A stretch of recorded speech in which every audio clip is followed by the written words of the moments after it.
It's not the color of your skin in some areas. It's the green color of your money. Diddy had the money to buy the best, and he also went up against a, quite frankly, prosecution that did a horrible job and probably overreached. But did he do it or not? Ken and I were talking about it. We were right. It was kind of a mixed bag, but he got off. Well, he already did that, but he got off on the biggest parts. There's no racketeering in this. Yeah, and no sex trafficking, apparently. Yeah, and that's the low-hanging fruit was the prostitution, because it was there was all the effort. There was evidence there. It was all that stuff. Now the question is how long do you think he's going to do? Months? Years? I mean, he faces 20, but they're not going to give him 20. He doesn't have a criminal history. They're going to look at him and say, all right, yeah, you're kind of a Richard, but you've been in jail since September of last year.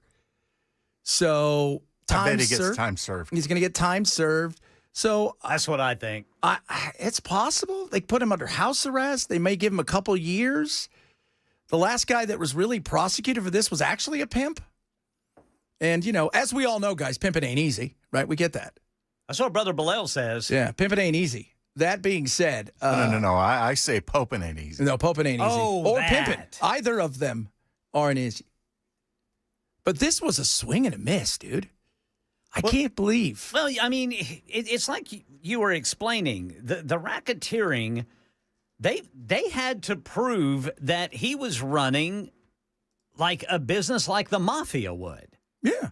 And by himself. And I don't think the witnesses that came forward could prove that. And as many times as that video of him, kicking his girlfriend in the hallway of that hotel, that just does not prove that. No. Wait, because domestic violence, he wasn't even charged with domestic violence. That was the thing. He wasn't even charged with any of that stuff that you saw that was brought to light. He was charged with none of those things. He was charged with racketeering, sex trafficking. Those went away. The arson and the other stuff and guns and whatnot were dropped last week or the week before last. Yeah. And all that was left for this were two very old statutes about bringing, it used to be, I think it used to be called the white woman statute. It's the Mann Act, where bringing a person across state lines, in particular women, to do something to them. And it was prostitution. That's what he got popped with. Oh, okay. He would never have been charged with that if it wasn't for the other things. They failed. I think they thought they had a lot more than they did. I continue to ask. There was only 8 witnesses. You see RICO acts. There's hundreds of people. There was 8 witnesses, and the conspirator, who was the other conspiracy people, there was no. They failed, man. They failed. So I have no doubt. Will he get out today, though? Because, there's talk that, they may sentence him in 3 months or 4 months. They may allow him to get out on bail. Because. And what do you think? Was it just one juror who was on the sidelines, or how do you think that played out this week? I think it was one juror who had their mind made up. They had a real tough time, I think. And I told you guys the last couple of days. You were his girlfriend for years. You were his girlfriend for years. He didn't sex traffic you. You may have, he may have enjoyed watching you with other men, but they didn't pay him for that. You were with him forever and a day. You partied, and that was going to be a tough thing to prove. Again, we're not talking morality here. We're not talking about your likes, your dislikes. Right. We're talking about whether or not it's legal or illegal. Right. The law. The law. Bell? I think there was a couple of jurors that were like, I'm not spending the 4th with this case still going on. I'll say whatever you want me to. Yeah, because they got back this morning rather quickly. Yeah, it's like sleep on it. They woke up and said, okay. And away it went. And away it went. So it's just, I wasn't shocked. No. I knew they were never going to get the racketeering. I still couldn't understand, because the racketeering, if you guys don't know, they invented that for the mob. The actual mob. It's a racket. The 5 families is what it was really invented for. This was not that. He was not running this criminal organization where he was dealing guns all over the world and doing all of these things. And it was an absolute reach by these cats. And they failed. And this was because there's still some stuff that they could go after him for, but I don't think they're going to be able to do it. I just think they're going to look at this and say, no, this is a bridge too far. We tried it. It failed. Take whatever you're going to get. And he could appeal, but I doubt he's going to. Why would you appeal these two? You've got what you wanted. Just get out of it. Well, I mean, it's like you said. He could be given credit for time served. Yeah. And then just be on a suspended sentence, probation, do everything you're supposed to do, and in 6 years or so, it goes away. Probably. And everybody's like, well, he's got to register as a sex offender. No, he doesn't. It was prostitution. That's prostitution. He wasn't raping anybody. They weren't children. There was none of that stuff. These were grown adults who they got paid. That's the one thing they all said. They got paid. Well, Diddy's horrible, but he got paid. Apparently, he fell to his knees, and he cheered, and then he bowed his head and he thanked the people for that. They never argued that he wasn't a scumbag. Right. But being a scumbag, there's a lot of people out there that are scumbags. So that's right there. If that was it, our jails would be beyond full. So you can't, you failed. You failed. Although, I want you guys to listen. This may be the take of the day. This is MSNBC. You're going to wait till you find out whose fault it probably was. Oh, boy. This is spectacular. Here you go. Racial dynamics here, Anna, that were at play, and I think both the gender and the racial dynamics are worth talking about. Earlier this spring, I went to cover an unrelated event down near the federal courthouses, and I was there on May 1st when I saw all 6 of the prosecutors on this team walk from their office, which is now at the Court of International Trade, to the courtroom itself. And they filed in a single file line, and they are all white women to a person, 6 of them, and they almost look like lawyer Barbies proceeding as they were walking to the court. It's not lost on me that, particularly given who the defendant was, and in a jury that not only was mixed by gender, but had, from my count, at least 7 people of color on it, that dynamic may not have gone over particularly well with them. So 6 white women, by the way. That's what it is. It was the 6 white women who failed. That's it. Or maybe they didn't have what they thought they did. The SDNY has phenomenal prosecutors, has a phenomenal office, and their record speaks for itself. But I think in this case, they overestimated the strength of their case, and this is what happens when a jury speaks. Yep. And they said, nah, scumbag, yeah, but, he did bring prostitutes across the state line and paid them, so there was that, but no. And I was telling you guys, the last guy that I saw, the guy, because they went after R. Kelly and a few others because he took young kids, the 12 and 15-year-olds across state lines. So you could get sentenced a lot harsher for that, but these were adults, So, alas, there we are, kids. Diddy is free. And maybe. It's because of 6 white women. And it's because of it's become of the 6 white women, too, who walk in a straight line. Yeah, they lined up. Yes, they look like Barbies. And it was not lost on the observer. No. Somebody said James Comey's daughter was one of them. Really? Yeah. Jeez. Goodness me. Trump's probably like, it's fantastic. So I want to congratulate Diddy for getting out of this. So is it now the slogan, Diddy did it, kinda? Yeah. Diddy did it, kinda. Did he do it? Kinda. China. Like, not totally, but kind of. You guys weren't here last night. You skipped out. Jackson and I are chilling, and Mason too. Yeah. We're doing the show. Last break. So it's just, we go to commercial. I'm sitting here, cleaning stuff up. All of a sudden, everything shuts down, then comes right back on. And I was like, what the hell? Jackson's like, you didn't hear that? I'm like, no. He goes, there was thunder. And then everything, all the building went zzz. Interesting. Did we go off the air? If we did for a second. But, I mean, everything just came right back on. But it went completely dark. And I love Jackson walks in. He goes, did that happen? Like he was having a stroke or something? Oh, my Lord. Yeah, that happens from time to time. Get a big lightning strike. The lights go off. Then they come back on. Yeah. Yeah, no doubt. No doubt about that. Have you been here yet whenever we've been on generator power? No, I haven't. It's a little different. Only some of the lights are on. And we're able to go on the air. Brother Mike and Ian, man, they got to set up. Like, you know what? Whenever you go off the air, it has to be something big, or it has to be a crackhead who's trying to steal the copper at the transmitter. Yeah. Have we had that yet? No, we had that when I was in Texas, and Jeffro, that's his name. His name is Jeff, but he was from Galix, West Virginia, and he talked like this. Yes, and he was everything you think he would be. Yes, sir. And we called him Jeffro. Jeffro, I like, hey, dude, what happened? You got us back on air really quick. He goes, yeah. He goes, you know, dadgummit, I went out there, and that guy was dead. Just like that. He electrocuted himself. Just a matter of fact. Ray said it was lightning strike, not thunder. I'm just saying I didn't see the lightning or any of that stuff. But everybody said there was thunder. I didn't hear anything because I was too busy in here going, what the hell just happened? That's what happened. A lot of stuff to get to today. We're going to talk about the travel because obviously it's a lot of traveling going on. People are already upset about that. Did you see the fight on Spirit Airlines? Awesome. It was so amazing. Spirit. Come to Spirit. You may see a fight. They're trying that one out to see how it goes.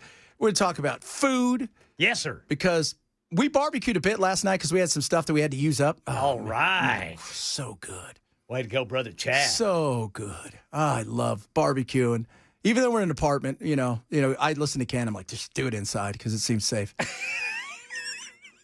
You know what we need? Some carbon monoxide poisoning. It'd be phenomenal. So no, we have Brad Delp can tell you about that. So we have 2 new barbecues upstairs on our roof. So we went up there and we barbecued, and it was one of those nights last night where it was so stunning. It was gorgeous. Did you see the clouds? Yeah, There was an odd formation of clouds over Murfreesboro. I don't know if you guys could see it up here. were they coming to get you? There was okay. So in the middle of blue sky is this huge mass of dark clouds, and there's a rainbow coming out of it. Really? It was incredible. I watched it all the way from Smyrna to Murfreesboro. Nice. It was incredible. Nature You need to learn to keep your eyes on the road, sir. Well, he's got to lean his head out because it's hot. Yeah. So he's definitely seeing it. He's got the head out because of the air conditioning and whatnot. Yeah, my beard is out there too. Absolutely. So and it's One Hit Wonder Wednesday. Oh, yes, sir. I have the best one hit wonder I got to for come us. up with one. It's so awesome. And of course, it's White Woman Wednesday because you know what? I haven't had a liberal white woman yell at me in a long time. And apparently, the chick at MSNBC started us off by saying it was the white women who lost this. I loved that. That was very much White Woman Wednesday. That's it. So now a white woman can't be an attorney. Could you imagine saying that? Could you imagine if a man said that? Oh, You know why they lost? Because they had 6 chicks trying the case. It was never going to happen. yeah. They would never say that. Because They had 6 broads on That's the right. team. That's it. And they Yeah. were white. Bunch of crackers. It's never going to happen. They should be back in the kitchen, not in the courtroom. Oh, we're going to have a lot of fun today, people. Reach out to us. We'll talk a little bit about the big, beautiful bill. I don't know if it's going to get across the line or not. I read a lot of that stuff last night as I was sitting there going, hey, you know what? I need to fall asleep. Like taxes on tips, what's real, what's not real, how does that work? Because it's not everything it's cracked up to be. The devil, as they would say, is in the details, but we don't know what the actual details will look like until it's totally done and dusted. Who knows when that'll be? If you miss any of the show, shame on you. Grab the podcast. Happy Wednesday, kind of our Friday. It is the Chad Benson Show, Super Talk 99.7.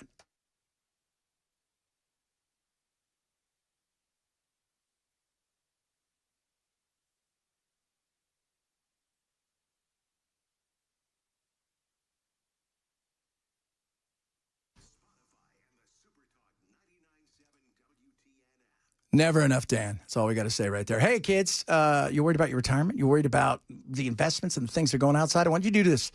My buddy, Zach Abraham, Chief Investment Officer at Bulwark Capital, is doing his halftime webinar. It's Thursday, July 24th. It's 5:30 our time.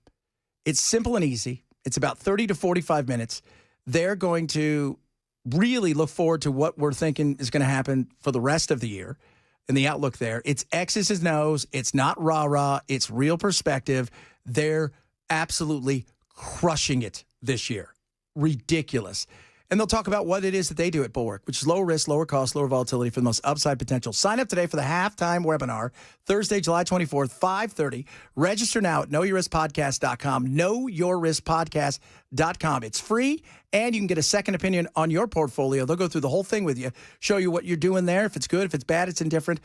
Knowyourriskpodcast.com for Bulwark Capital. Sign up today. Investment advisory service offered through Trek Financial LLC, an SEC registered investment advisor. Investment involved risk, not a guarantee. Past performance not guarantee future results. Trek 25252.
All right, drivers, still got the eastbound loop downtown, the eastbound East Loop downtown, blocked by a crash, right lane blocked, Shelby Avenue. The jury says Diddy didn't do all of it. We've got a report on that and other top stories at 12:30 on Super Talk 99.7 WTN. Over in the House, several Republicans already signaling they won't support it. The president threatening them to get with it. What's your message to the Republicans that are not yet on board? I think it would be very wise for them to get on board. So later this morning, the House does come into session. They will debate this bill before taking a procedural test vote. If that then passes, that cues more debate before getting to final passage. Yeah, there's that. It's hard to go, here's all the hypotheticals about what may or may not happen. Because what they're going to cut out, what they're going to carve up, what they're going to come to an agreement with, I don't, there's so much crap and pork in this thing, which, I was thinking today, if I can amend the Constitution, what are the things I would do? I sit there and go, you know what? Like, term limits would be great, but having bills where you could only put a few things in would be awesome. Single item bills. Yeah. I mean, you can't do it for everything, but the omnibus bill is insane. Because all it takes is you not voting for this bill, and they put like Save Puppies Act in there where they send $1 million to save puppies around the country, and people go, he doesn't like puppies. It's like, Yeah, Bell wouldn't support that. No, he wouldn't. Well, we know that because that's how he feels about puppies. But Well, yeah, but that's only because I do drugs all the time, nonstop. Nonstop, While can't I'm stop you. sitting in my car screaming about how much I hate Leonard Skinner. Which is true. God, you guys have no idea. Like, if you even mention Skinnerd anywhere, just there it is. That's what it is. All of them too. Even the ones who are fake and are still touring around in the band. But like a single line, if you had to vote for stuff, I said today we should have rank choice voting, where you have to vote on each thing. So you only get like 3 votes per giant bill. So the one with the most votes, that one stays in, and you work your way down, because this stuff there's so much crap in here. There is. And the amount of money that we're going to be spending, we should be concerned, people. We should be. Did you see Lisa Murkowski's reaction to when the reporter said, so Rand Paul says that this was a bailout for Alaska? You know what? This I will say, we should talk about that, because she was the look on her face. But you know what she did? She was very vulnerable and honest. Yeah. In that moment. Yep. That you don't get in politics, because everybody's always so guarded and they're so full of it. So she kind of sighed, kind of an exasperated sigh, and said, look, I'm out for my constituents. Which is it. That's my job. That's it. Right there. Like, that's the number one thing. She is serving. Is that code for I want a balanced budget? No, that's code for this thing was going to go through whether I did it or not. So I might as well try to get something. Right. And we didn't hire her. When I hear people say that person's a rhino or this person's that, you know what? We didn't hire them. Yep. Alaska hired her. And her job is first and foremost to Alaska and Alaskans, and bringing stuff back there that's going to help them. And she did what she thought was best. And I don't think, we always think that they're all of them are voting for the betterment of America. No, you're voting for the people that hired you. And those people that hired you, whether it's from Tennessee, right? Whether it is from, Alaska, whether it's from Iowa or California, you care about your constituents because they're essentially, they're your bosses. Yeah, don't think that Bill Haggerty and Marsha Blackburn aren't bringing back the pork. They're trying. And she was very vulnerable too. We'll talk, because I got some of that. But she looked like she got hit. She was frustrated, and she was very honest. Yeah, like that was the other thing. What she said about the bill, I think, was very honest, because there's a lot of them that are frustrated about this, and the timeline thing. Because Trump very excited about this. It's got to be on the 4th. On the 4th, kids. It's gonna be huge, massive, massive, massive. Oh my good. Bell's a simple man. Somebody said, I pray I never hear another Skinnerd song. That's a happy thought. Oh, somebody's like with you, Bell. I bet Bell's... I've talked to Mark Green and a couple of the other House representatives to try to get that worked into the next big bill where Skinnerd's illegal. Oh, I figured, let's just make this official. Did you get caught with some Skinnerd? Yep, you're doing some real time. Not Diddy time, real time. Oh, coming up, a lot of stuff still squeeze into. Talk a little bit about traveling. Be nice out there. We'll talk about that. One Hit Wonder Wednesday. Yes, sir. We're going to have some fun with that as well. Bunch of other stuff to get to. If you're missing the show, we always laugh and you say, shame. Why? Because you need to never miss a show. And if you do, grab the podcast. Chad Benson Show, Super Talk 99.7.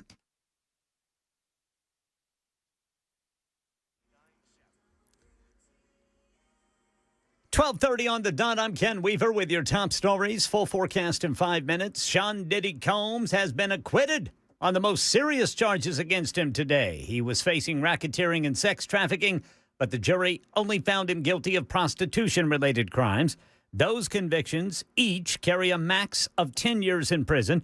We'll get more from ABC's Aaron Katursky on the decision jurors had to make and how complex the charges against Combs were. They really had to make a difficult decision, not just on the racketeering conspiracy, but as the defense said, the women that Combs was accused of trafficking were also his long-term girlfriends. Cassie Ventura with him for 11 years, Jane with him for more than 3 years. And the defense tried to argue that they were consensual relationships. Now the judge trying to decide whether Combs is released on bail pending sentencing. Brian Kohberger expected to plead guilty today to all counts in the killings of 4 University of Idaho students in 2022. Kohberger, who was charged with 4 counts of first-degree murder and 1 count of burglary in connection with the killings of roommates Kaylee Gonclaves, Madison Mogan, Xana Kernodle, and Kernodle's boyfriend Ethan Chapin, will be spared the death penalty as part of the plea, according to the letter sent to victims' relatives. And Microsoft is firing thousands of workers. Its second mass layoff in months, says ABC's Sherry Preston. Layoff notices going out first thing Wednesday morning. Microsoft not saying how many people are losing their jobs, but admitting it makes up about 4% of its workforce. The cuts will affect several teams around the world, including those in sales and employees in the Xbox video game division. This is the 3rd round of layoffs at Microsoft this year, including its biggest round of cuts, 6,000 people, that happened in May. That's the latest news. Weather's next. I'm Ken Weaver, WTN News.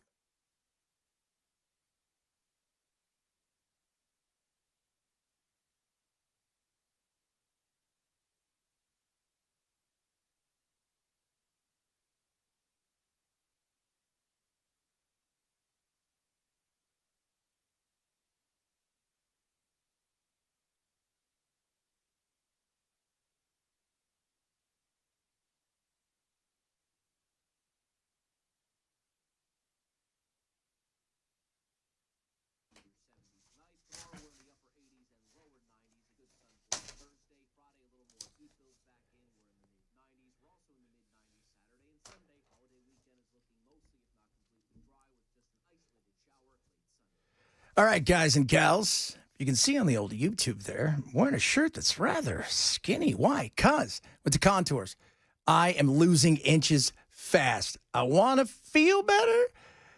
And when you look better, you feel better. That's the way it is, darling. And you look better, you'll feel better. Contours get you there and then some. Maybe you're having trouble, right, getting rid of a few of those inches, right? You got the little puffy side, little fupa, you know what I'm talking about? You want to get rid of it, Contours are going to help you. You're going to guarantee to lose 2 inches in your first treatment, or you don't pay for it. It's just $99 right now. Go check them out. If you want to feel better, fit in your clothes better, have a better sense of confidence, they deliver that. It's not invasive. It's very relaxing. They are top class, period. They also do facials, ladies. So if you're looking to go over there with the red light stuff, it is incredible. So what are you waiting for? Call Contours today. Tell them I sent you. 615-236-9960. 615-236-9960. Or visit them online at contoursllc.com.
It is our Friday, so we're off tomorrow. And tomorrow, what's the schedule, Bell? Is it, do we have fill-ins? What's the deal? No, it's best ofs of the regular hosts. Okay, there you go. And we got so many best Except for Matt's show, that's going to be a little different because he's been out and they're having. So it's going to be a hodgepodge of fun? A little bit, yeah. Oof. You guys ready for that? That should be the name of the show, the hodgepodge of fun. It's a real hodgepodge. Very much a hodgepodge. So before we went to break, we were talking about yesterday the Lisa Murkowski who voted begrudgingly. Then she was caught by the reporter, which I thought the video is great because she's like, But what she, because Rand Paul's like, they gave them a bunch of pork. Out there. Senator Paul said that that your vote was a bailout for Alaska at the expense of the rest of the country. Oh my God. That's what Senator Paul said. My response is I have an obligation to the people of the state of Alaska. And I live up to that every single day. I fight for my state's interests, and I make sure that Alaskans are understood. Which is what you're supposed to do. You fight for your state's interests. That's the job. That is the job. I will continue to do that, and I will make no excuses for doing that. Do I like this bill? No, because I tried to take care of Alaska's interests. But I know that in many parts of the country, there are Americans that are not going to be advantaged by this bill. That was honesty. That was. I saw a lot of people mad at her yesterday. Get rid of her, primary, do this, that, and the other. Her job is to do what's best for Alaska. Yes, they're all Americans, but they're Americans who have a specific job to work for their state. We expect our people to work for the state. And by the way, we expect our Congress people to work for their districts. It's what the job entails.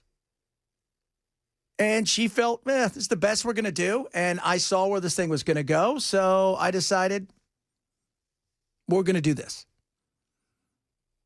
Don't have to like it, but understand that that's it.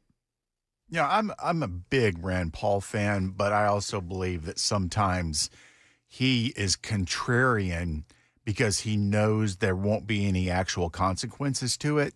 Yeah. He can say, no, I'm not going to vote for this because he's going to be like he's going to be in the minority on it. And he'll go, well, I tried. What else do you want me to do? Versus if, something really came up and it was going to pass, he might be like, I don't know if I want to vote for that. Yeah, he can be very contrarian. But, like somebody like Massey, who everybody gets mad at, he has been pretty much who he has been. And did you watch the Theo Vaughn? Theo had him on like a week or two ago. And it was really interesting. Him talking, first of all, how he lives off the grid, which is a trip. And he talks about how, Trump comes after him. But at the same time, he goes, there's parts of Trump you guys don't see. When my wife died, I got this long call that Trump left a message. And it was just, it's the side you don't see of Trump. Yeah. And so there's a lot of that. And it's theatrics. It is. But the reality is you got to get what's best for your state. And that's because if you don't, you're not going to have a job. We forget that part too. We all want them to vote for the things that we like or we want or against the things, and their job is what's best. Because if let's just say Blackburn ended up having to vote against something that a lot of people liked, but it was what's best for Tennessee. If she didn't and she went against it because the feelings and the people or she was afraid of something, that's a derelict of your duty. That's not your job is to do what's best for the state. Right? Soon to be pretend governor? Oh, maybe she might be. It's time for One Hit Wonder, boys. Yes, sir. If you guys know what this is, every Wednesday, we do a little One Hit Wonder Wednesday. What's that? We, being amazing, we pick one song, a one hit wonder, a group, an artist, a flash in the pan, somebody that for a moment and time, for whatever reason, captured America or maybe even the world's interest with their song. And then, as quickly as they came, they were gone. Now it's time for another edition of One Hit Wonder Wednesday.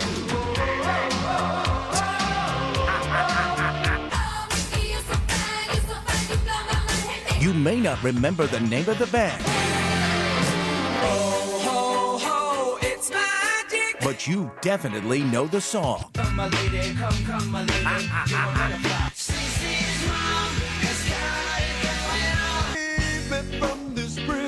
This is One Hit Wonder Wednesday. All right, today's One Hit Wonder. All right. 1970 was number one in 26 countries. Awesome. Which was huge. The theme to Charlie Brown. Sold 30 million copies. They were an odd band. They've been around since then, still performing. Only one guy who sang the song and wrote the song, which he did in 10 minutes, is the only constant with the band. But when you hear it, you go, oh, and you hear the name too, by the way, because it's an odd name, named after a T.S. Eliot poem. And the thing it's named after actually was one of the leads would end up becoming an actual musical called Cats. But when you hear the beginning of it, oh, you think to yourself, with their giant sideburns and their weird instruments, I know exactly what you're talking about. This time of year, kids, this is what it's truly all about. Yes, sir.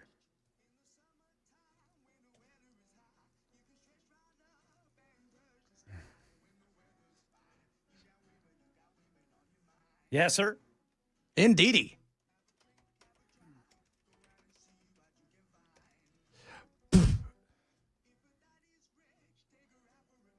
If a daddy's born, then do what you feel.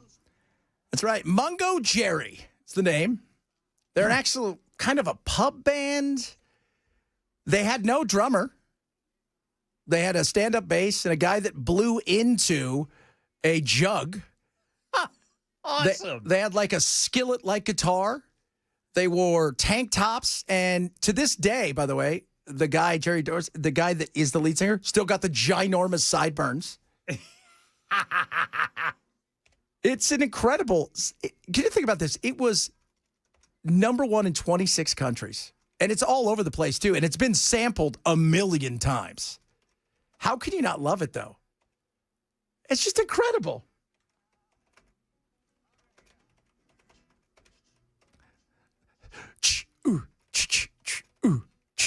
It's going to be in your head all day today.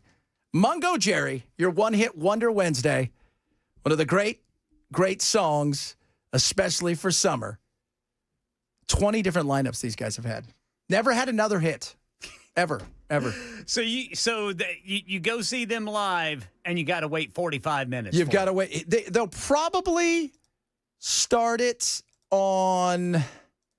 They'll probably come out with it and finish with it. Yeah, it'll be a medley. It'll be a medley of that. They weren't even close. He wrote a song for Elvis, and Elvis died before he could sing it, and then it went on to be like Tina Marie or somebody sang it, and it became a hit. But he never had anything close to it again. He always said, "I'm never even close. Never even close." Are you talking to me? You gonna push the button? Oh, sorry. Yeah, you want to hear my pick? Let's do it.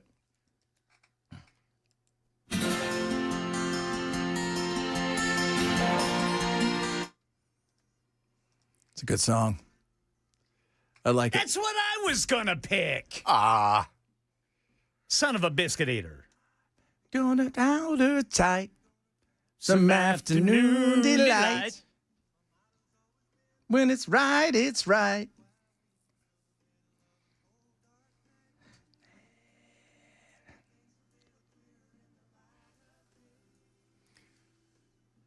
Giant song, and they never came close to having a second follow-up. Never even close.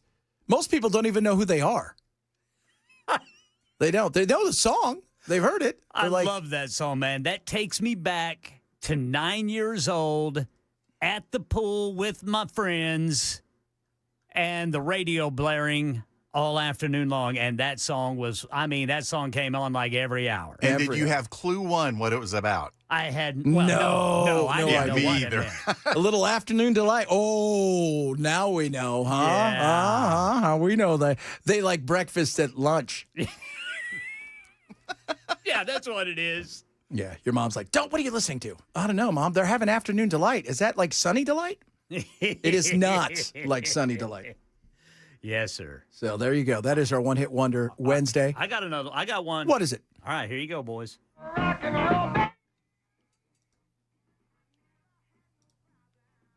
Yeah.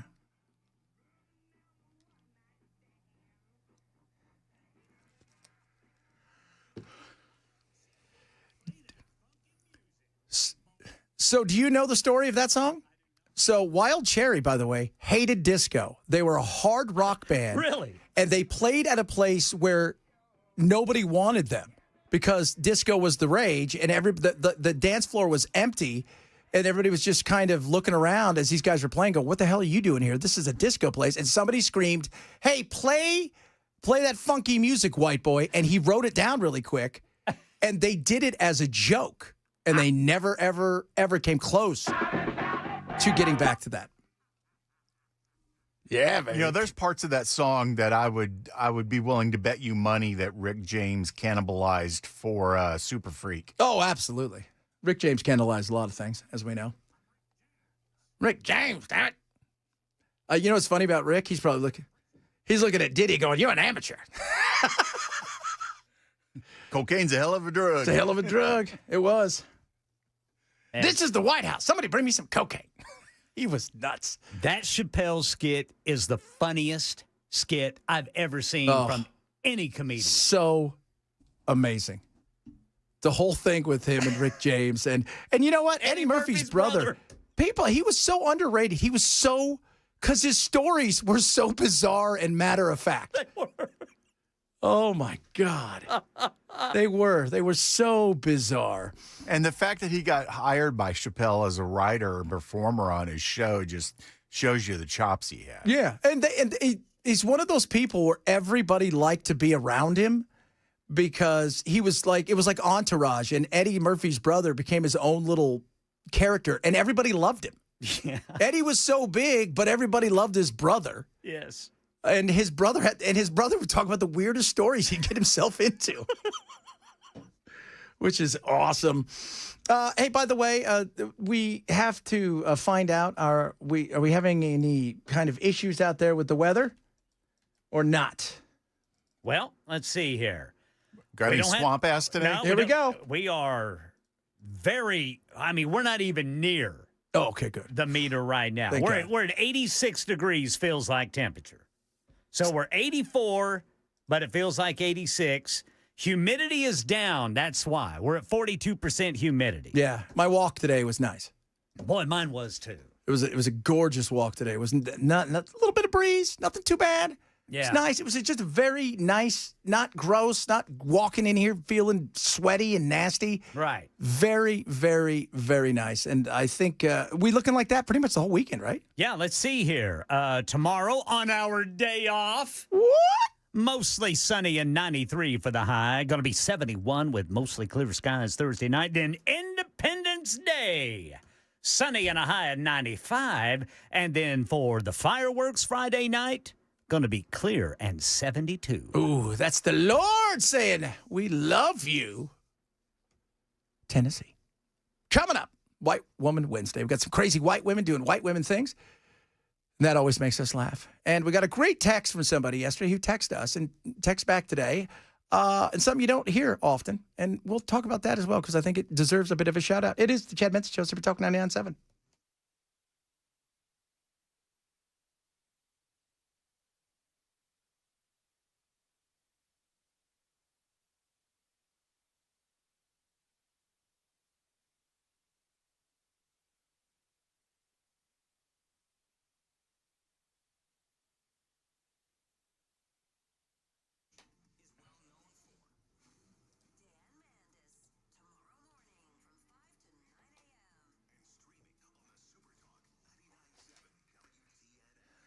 My pillow right now, great great discounts on the Percal bed sheets. Just $24.98 right now. Percal bed sheets, long staple cotton. You're going to sleep so well in these things. Cool and crisp. They're amazing. The feel is incredible. And check this out, $24.98, all sizes. You got a small bed? Boom, $24.98. Go up to the king, $24.98. Deep pockets, machine washable, 11 colors to choose from. You will absolutely love these things in just $24.98. Made in America. So what are you waiting for? If you want the best sheets around, it is the Percal bed sheets from MyPillow. This deal is going on now. Go to mypillow.com/Benson. That's mypillow.com/Benson for the absolute best deal around. mypillow.com/Benson. Jesus came to earth the first time to save the world. The next time he comes will be to condemn the world and those who have refused to accept him as their Lord and Savior. Christians are co-heirs with Christ and possess full rights as sons and inherit salvation, eternal life, the earth, the kingdom of God, and all things. If you're not a Christian and have wondered about eternal life, God may be drawing you. Accept Jesus Christ as your Lord and Savior, for only God can save you. No matter what I've ever done. No matter what I've ever done. No matter what you've ever done. But what about? No matter what you've ever done. Even if? You are no longer condemned, no matter what you have ever done. Non-cancelable, guaranteed reservation in heaven when you accept Jesus Christ as your Lord and Savior. Learn how now.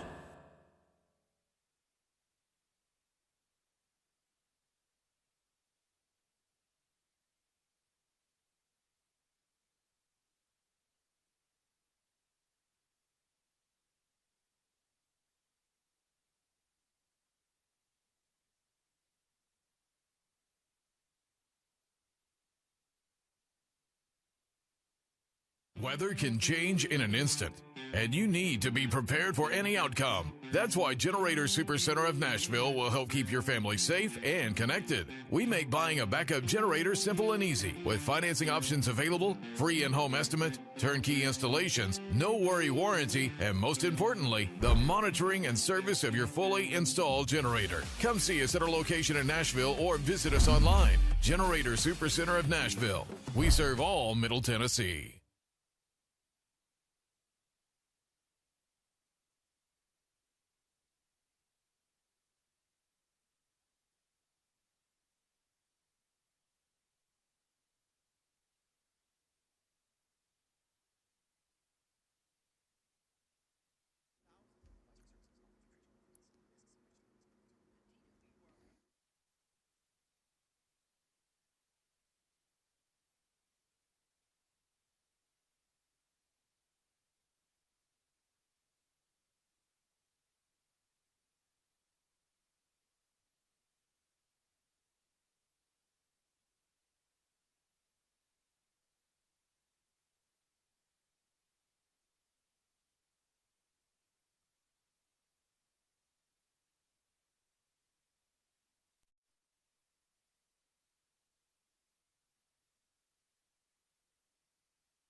Diddy verdict. Brian Koberger is pleading guilty. The big, beautiful bill update. Massive layoffs at Microsoft. And it keeps happening every summer. Children left in hot cars. Details coming up at 1 on Super Talk 99.7 WTN. It's White Woman Wednesday, and boy, she's talking about gators and concentration camps. Oh, white women. I'll be in jail if I see somebody wearing an alligator Alcatraz shirt or any type of merch. It is a concentration camp. And using that language matters. It is a concentration camp, and we're acting like it's an amusement park. It's disgusting. I didn't know it was a concentration camp. Did you guys know that? I had no idea. It's expensive. I know that. Did you see the price tag? $450 million. That prison has to follow the same federal laws that every other prison has to follow. No, you're wrong. It's a concentration camp. All right? They're going to get there. They're going to strip them down. They're going to take out their... No, these people are insane. By the way, you're not staying there for months and years. You're there for a finite time, and then you're going to be off to your next adventure, which is being thrown out of the plane, Chad. Exactly. That's it. This is my new favorite one. So we've got Kelsey. We'll play some of her a little bit later. But here's a new hater of the liberal women who hates MAGA. And I will tell you this. She is hot. Like, Kelsey, this, she is. Unfortunately, she's nuts. People who voted for Trump are one of two things. They're either a bad person or they're not smart. And I've riddled my brain over the past few months trying to think of like the secret third reason. Because making sweeping accusations about like half of the electorate feels like kind of a bitchy elitist thing to do. But I look at the severity of where we're at. Really, the two options are either you voted for this, you knew this was going to happen and you voted for this, or like you didn't know. But even if you don't know your history and you don't know the warning signs of fascism, there were other signs. So I still kind of think you're a bad person. Solid. Good lady right there. That's a solid woman right there. Yeah, are we allowed to tell her how little we care about her opinion? Yeah, you can. You can go online and do it. I don't know if you're aware of that. You're allowed to go online and to... No, nobody's wrong on the internet. Are you sure? Pretty sure. Goodness. White women, I appreciate you guys so much. Not only did you lose the case against Diddy, you're also insane elsewhere. So there's that. And if you guys didn't hear that, we'll talk about that next hour. So a guy texted us today, and Belle says, hey, go check out this text. So I went and checked it out. And yesterday, this guy texted us and basically said I don't know, something ridiculous. And I said, I'm not everybody's cup of tea. And, Said you suck. Yeah, basically. He texts us today and goes, hey, I just want to apologize. I was having a bad day yesterday and took it on you and you didn't deserve it. And I think to myself, you know what? Dude, it's a class act right there. That's a nice fella. That is. It's a class act. You don't get that a lot.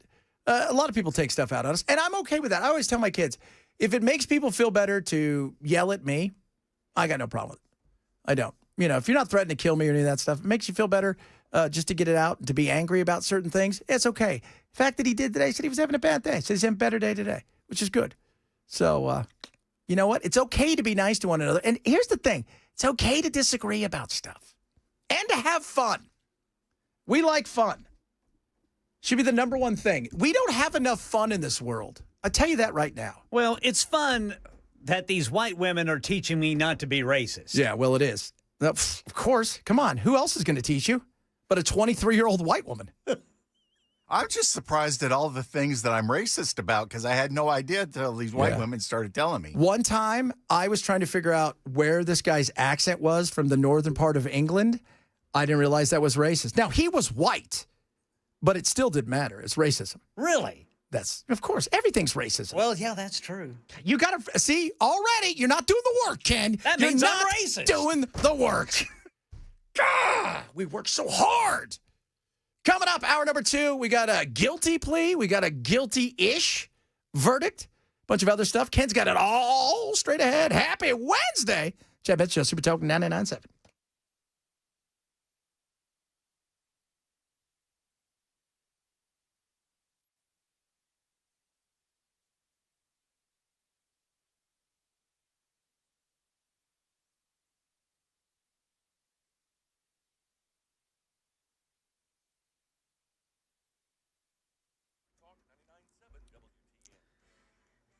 One o'clock on the dot. I'm Ken Weaver with your top stories. Channel 4 says police are looking for a suspect after a shooting at the King's Market in Nashville. Got the full forecast coming up in 5 minutes.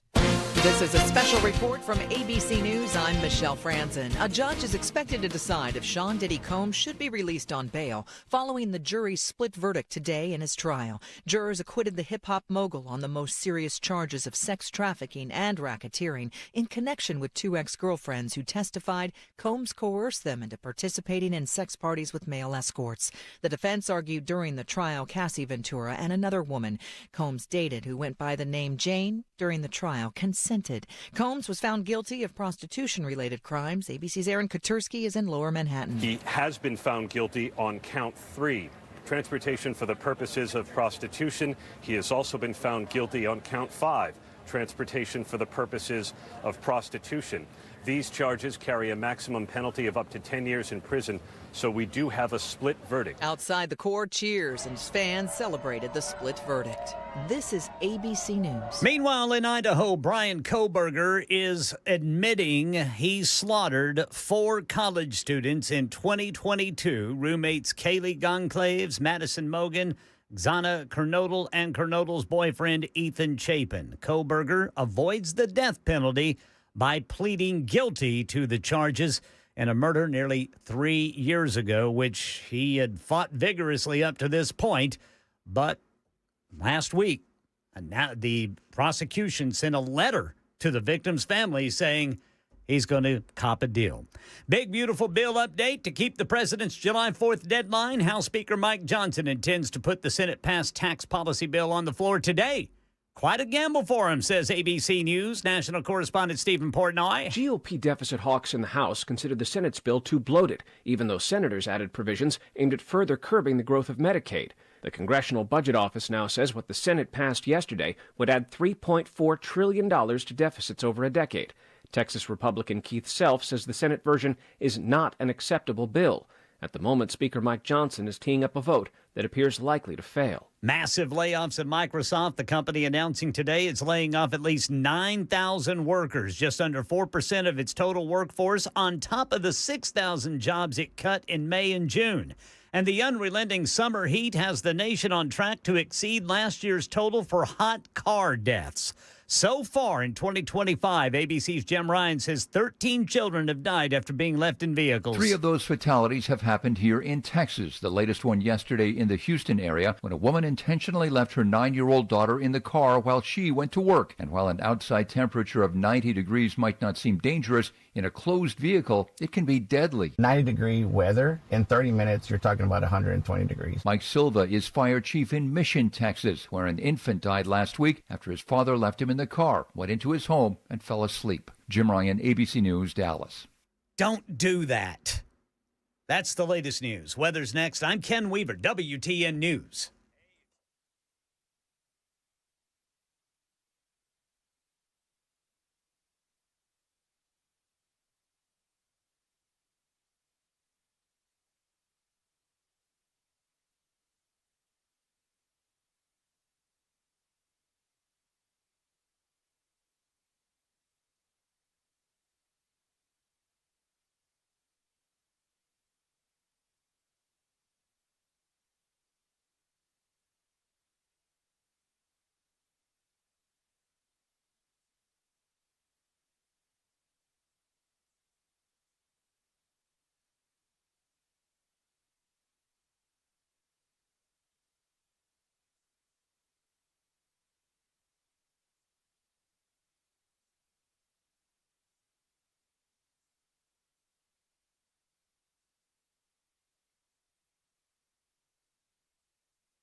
Thunderstruck today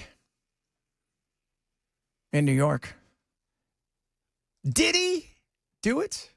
Kinda.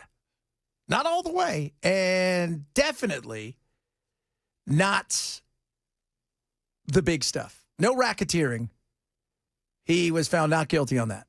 All the stuff that could have put him away forever, he was found not guilty of. Of course, we're talking about Puffy, Puff Daddy, P. Diddy, Diddy, Sean Combs. He has been found guilty on count 3, transportation for the purposes of prostitution. He has also been found guilty on count 5, transportation for the purposes of prostitution. These charges carry a maximum penalty of up to 10 years in prison, so we do have a split verdict.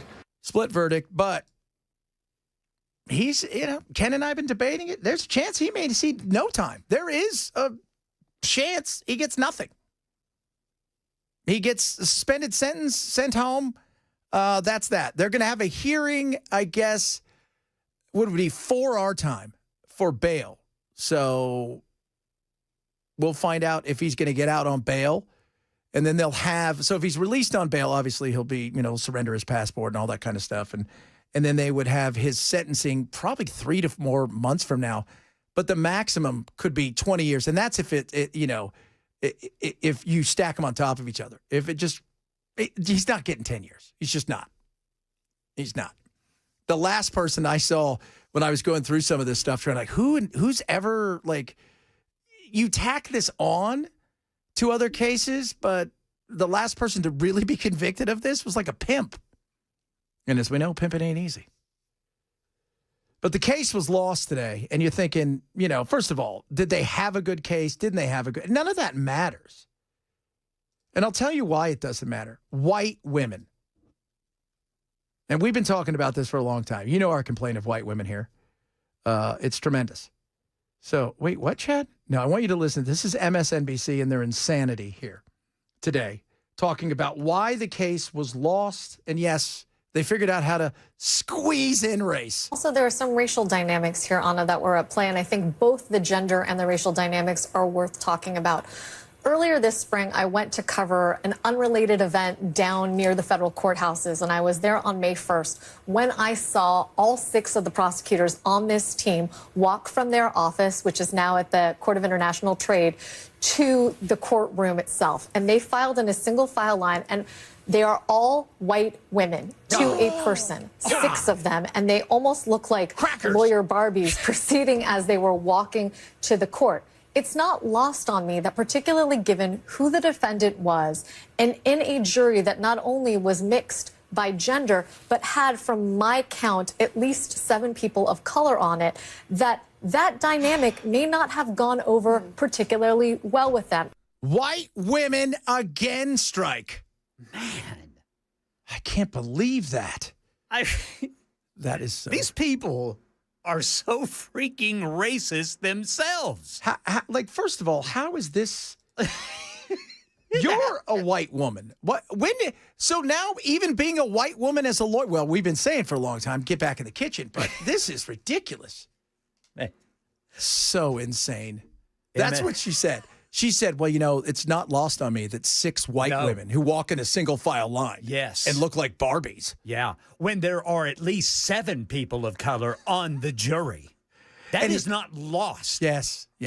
And he was tried he wasn't tried by his peers. Jay-Z is his peer. He wasn't on the jury. Suge Knight is his peer. Yeah, he wasn't on the jury. So settle down. He was tried by 12 people who couldn't get out of this. Right. That's right. That's who your jury is. Who's the jury? These 12 idiots who couldn't get out of this today? Oh, man. Oh, my goodness. It wasn't a good case. It wasn't. You had things. I was talking to my wife. My wife was pretty pissed about this because she goes down some of the conspiracies and she's pretty sure he's the devil and stuff. And I'm like, all right, whatever. Yeah. But I told her, all the things that you say, what about this and what about that? What about this? Where were those people? That was my thing. You had 8 witnesses to this that really, Cassie Ventura, she was famous. We already knew who she was. We knew about the whole incident with the beating at the hotel and the whole 9 yards, which the jurors saw, but it had no basis in the case. outside just trying to, show everybody this is who he is. But there was no RICO. There was no, he wasn't trafficking millions of dollars in guns and drugs. And the racketeering, they went after him for all this. It was a bad case, and they didn't do a good job selling it.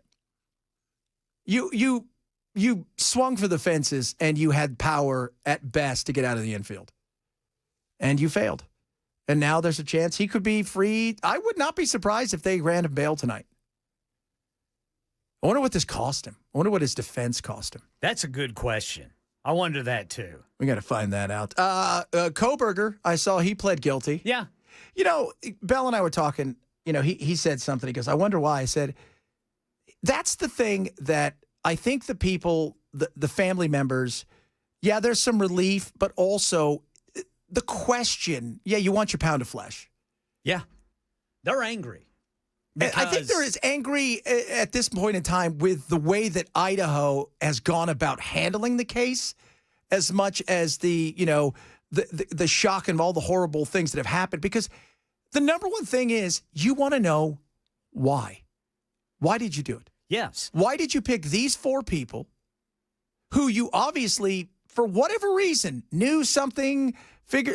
Why did you do this to these 4 people? And why did you leave 2 people alive that you must have known were in there? Well, and ask the prosecutor, why did you do this and then tell us in a letter that you're going to accept this plea deal offer?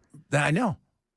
And you didn't say, hey, guys, they've offered us a plea. No, you just did it. You did it. Okay. And this wasn't one of those things where you come to the family and there was 2 people involved and say, hey, this guy is going to turn state's evidence. He's going to plea out for whatever. He's going to get 25 years but the other guy, we're going to go after the death penalty.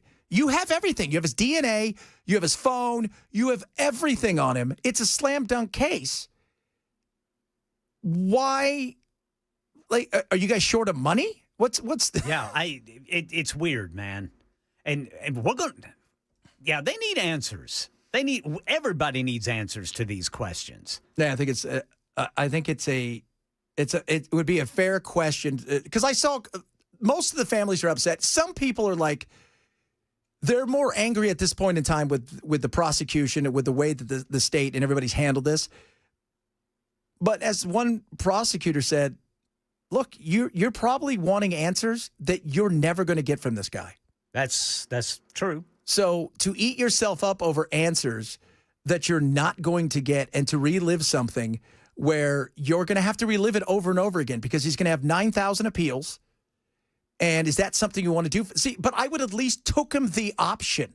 Because I think if you explain it to him that way, they may say, you know what, life in jail for what he did, he's probably going to have a horror life in jail, be, terrified almost on a daily basis.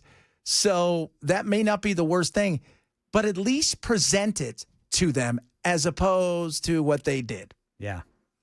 Which was, we did this. You don't have to worry about anything. No, we did it for you. You're welcome. Yeah, I'm amazed that it has taken this long. Yeah. That this case took this long. I mean, they have DNA on a knife sheath. They've got a cell phone. Matches the scene. I just can't believe it's taken short of his long. Confession. Yeah. You've got all of the things. Yeah. And you've won every pretrial hearing for all of the stuff, the DNA, all of the, you were going to win this. Yeah, they threw out, I remember they were trying to keep him off the stand. If he did testify, something along the lines, they claim he's autistic. Yeah.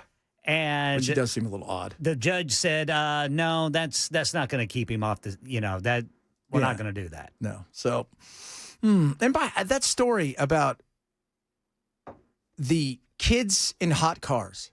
Yeah, man, this story is hurting me. Every year. I don't know if I can report it anymore. Every year, idiots leave their kids in cars, and you do it for a reason. It's not because you've got Alzheimer's or any of that stuff. It's because you don't care, you're selfish, and or you want the kid dead. Yeah, this woman, she drove her 9-year-old to work.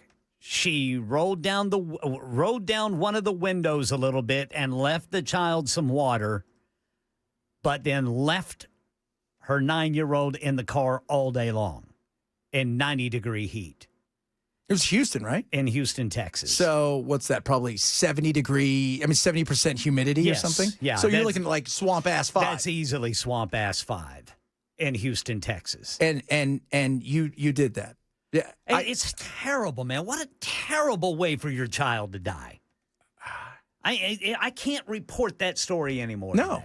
It eats your soul. What the hell are you doing? And what's your excuse? Oh, I had to go to work. Oh, God. You'd be better off on the street. Yeah, no doubt. No doubt. Better off on the street. 100%.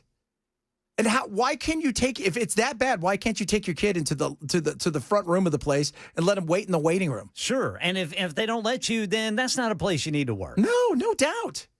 My God. People are, well, they're the worst. We recognize they are, man. I think we recognize that. And we've been told that by many a white women. Lawyer Barbie. Failure. Oh, my Lord. The big, beautiful bill, it's not as big as whatever it is. It's big. I know that. I know it's beautiful. It's got a nice personality. That's big old Bill. It's got a very nice personality, Ken. You're going to really like it. So we might talk a little bit more about it. There's not a lot to talk about when it comes to the big, beautiful bill because you don't know what's in it, the final. So it's all hypothetical. What we do know is it's going to add tons of debt. And I've told everybody this.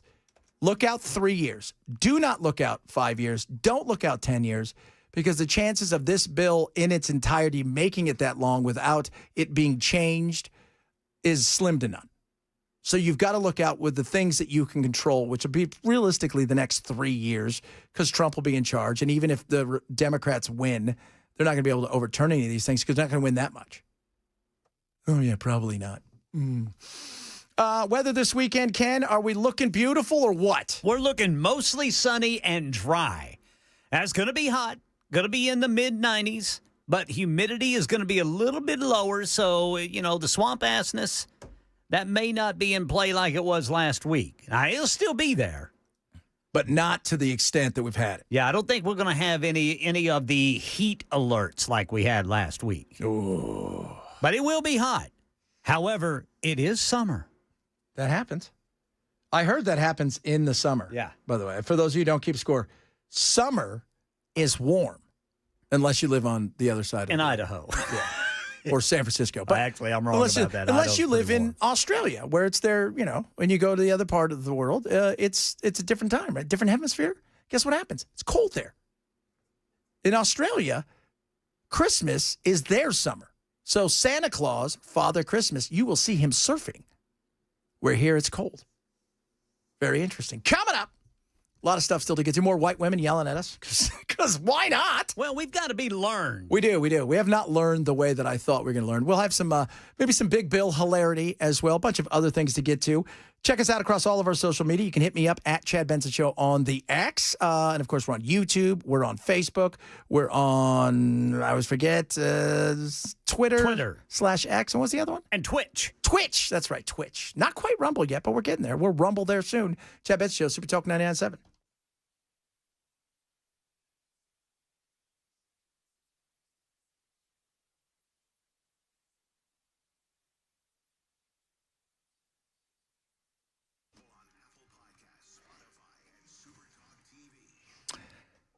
Birch Gold right now, you see what's going on? Is the dollar headed for the... They're getting the BRICS together. What's that? That's Brazil, Russia, India, Iran, China. Their goal is to end the 80-year dominance of the dollar, move off of that, among other things, which would really hurt the dollar. And keeping the dollar down maybe even be important to somebody like Trump. So what would you want to see have happen? Well, not that, especially if you don't have gold. Gold will help you. That precious metals can protect you. So what are you waiting for? Text my buddies over at Birch Gold. Text the word Benson to 989898 today. They can help you whether you got a savings, maybe you want to move it over to an IRA backed by precious metals. Maybe you got a 401k or an IRA you'd like to see moved over there as well.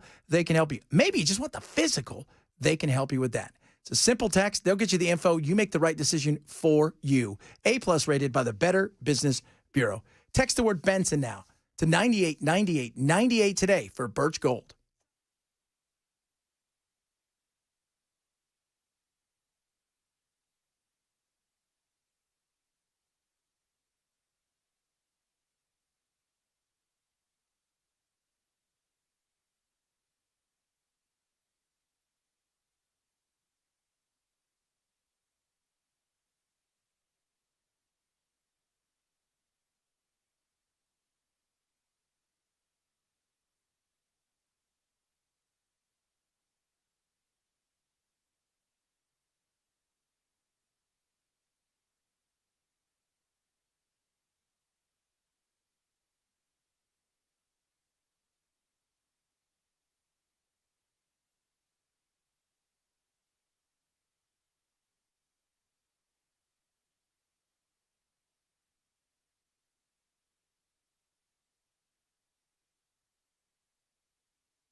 Going to tell you about the search for a suspect in a shooting in broad daylight here in Nashville. The Diddy verdict reaction, Idaho College murders plea, and a child in Tennessee ingested meth from drinking mom's bong water. We'll tell you about it at 1:30 on Super Talk 99.7 WTN. Who are you people?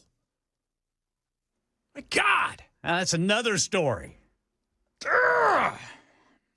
On to something else. If some of you are looking for a job, they may be hiring in Nepal. Choosing the next Dalai Lama is a meticulous process. It depends on many things, even which way the smoke blows when he's cremated. And then each potential Dalai Lama is then shown objects belonging to the previous Dalai Lama to see if that particular person is actually the Dalai Lama reincarnated. But as I say, the Chinese are very much determined to have their own. So, you know, we could actually have a scenario where we have two Dalai Lamas. Excuse me? Two Dalai Lamas? Two? There can't be two. There's only one Dalai Lama. Make them fight to see which one wins. Well, yeah, like the Highlander. There can only be one Dalai Lama. So it is, first of all, you have to be reincarnated. Yeah. So if any of you are looking for the job, when he dies, you have to then, apparently, I don't know, you have to be born. The new Dalai Lama may be here now. And I don't know if how it works. Were you reincarnated? Does it happen later? I don't know. I'm unfamiliar. Again, so what they say is a search party typically led by the senior Lama. Man, that's got to suck because you've got to be like chosen from birth. Yeah. To be the Dalai Lama. So if you're a Lama, you can't just be the Dalai. It's not like they don't go and vote like they do for the Pope. And there is a really, really big perk that comes with having that job. You get to be friends with Richard Gere. Oh, that's right. Yeah, that's not insufferable. So the regent of the Panchen Lama Okay. is dispatched to find young children, usually boys, but the 14th Dalai Lama has suggested a female reincarnation is possible, and it's born around the time of the previous Dalai Lama's death. Now, will it be a white girl? Well, there was a movie that came out, and I believe it actually starred Bridget Fonda and somebody else, where they thought they came and looked because they believed that their child was a little boy, white boy. I know, it's crazy, but they thought maybe he was the Dalai Lama. Oh.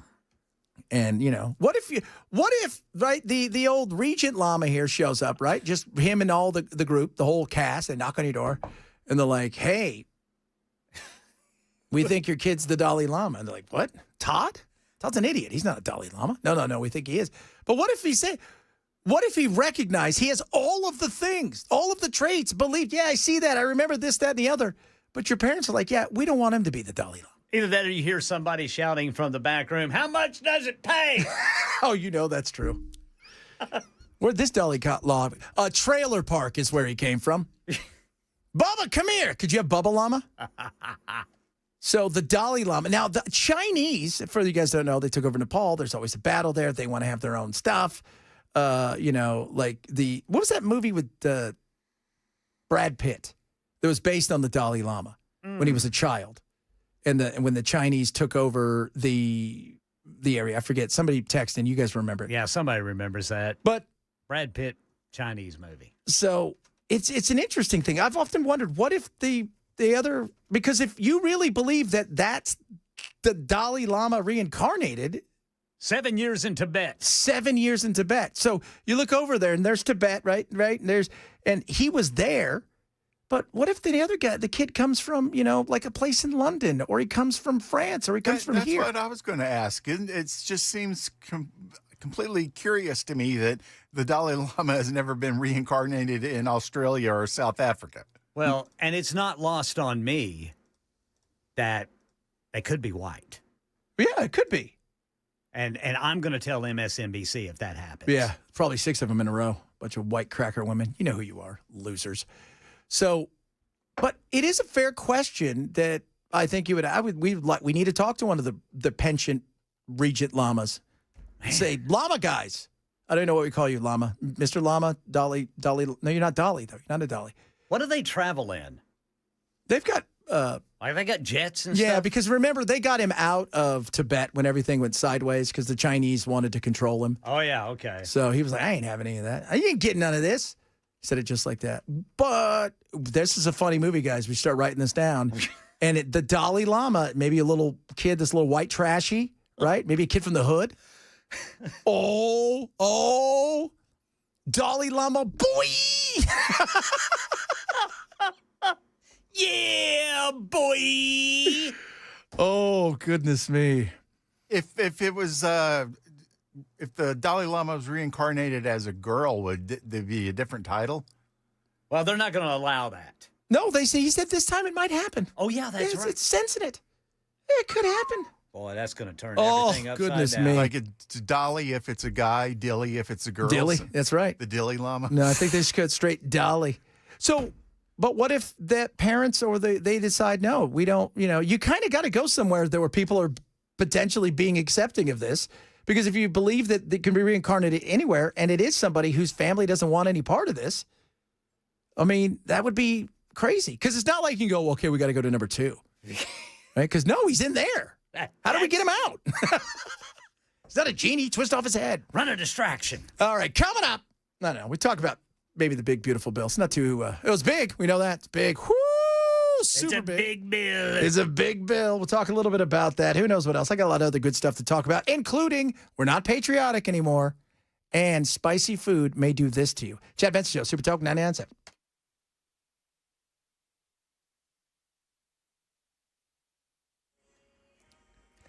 1:30 on the dot. I'm Ken Weaver with your top stories. And the search is on here in Nashville for a suspect after a shooting. Channel 4 says it happened at the King's Market here in Nashville. Got the full forecast here in 5 minutes. Music mogul Sean Diddy Combs found guilty of 2 of the 5 charges he faced in his sex trafficking and racketeering trial. Combs was found not guilty in the more serious charges of racketeering and trafficking. found guilty on charges of transportation to engage in prostitution. The star witness in this case was Cassie Ventura, Combs' ex-girlfriend. Her attorney, Douglas Wigdor, spoke shortly after the verdicts were read. He says Ventura is happy with the outcome. The reaction is that we're pleased that he's finally been held responsible for 2 federal crimes, something that he's never faced in his life. He still faces substantial jail time. Of course, we would have liked to have seen a conviction on the sex crimes in RICO, but we understand beyond a reasonable doubt is a high standard, and we're just pleased that he still faces substantial jail time. Yeah, up to 10 years in prison on both of those prostitution counts. The judge, meanwhile, said to be deciding whether or not Diddy is released on bail until sentencing for those guilty verdicts on prostitution. Meanwhile, in Idaho, Brian Koberger has pleaded guilty in the murders of 4 college students in 2022. Roommates Kaylee Gonclaves, Madison Mogan, Zana Kernodle, and Kernodle's boyfriend Ethan Chapin. Koberger avoids the death penalty if he would have been found guilty. Big, beautiful bill update. Speaker Mike Johnson still trying to get the votes. Wants to put it up for a final passage today. We can't make everyone 100% happy. It's impossible. This is a deliberative body. It's a legislative process. And right now in Tennessee, Channel 4 says a 4-year-old child tested positive for meth after ingesting the substance from mom's bong water. Smithville police called to an emergency room for a report of a child that possibly ingested meth on June 18th. The child's mother said her son drank leftover bong water that was used to smoke meth that was sitting on a nightstand in her bedroom. The child rushed to Monroe Carroll Jr. Children's Hospital at Vanderbilt for treatment. That's the latest news. Weather's next. I'm Ken Weaver, WTN News.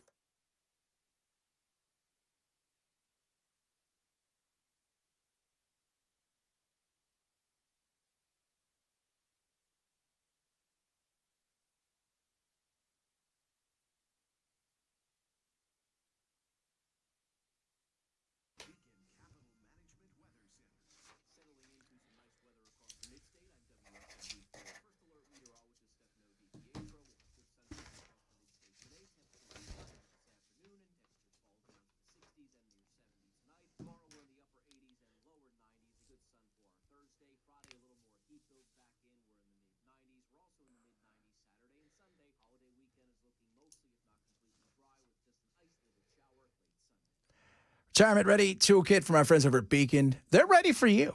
I want you to do this. Call them. They're local. Sit down and talk to them. They want to be your full-service investment advisor. And that doesn't just include the dollars and cents, which are very important. Nobody wants to unretire, right? Because unless you're doing something cool, it's always been your dream. But you want to make sure everything's taken care of. That includes things like tax planning, estate planning, even health care, long-term care, things of that nature. They've got you covered at Beacon. They're amazing to deal with. No cost, no obligation, no pressure. They're going to get you out that retirement-ready toolkit. Call 615-488-9303 today, 615-488-9303. In the Retirement Ready Toolkit, you're going to get a Money Enough for Life book, a retirement planning checklist, and a Maximizing Your Retirement Income white paper. Again, no cost, no obligation, no hard sell. Just conversation. That's what they do at Beacon. Find out what they can do for you. Call 615-488-9303 or online at AskBeaconNow.com.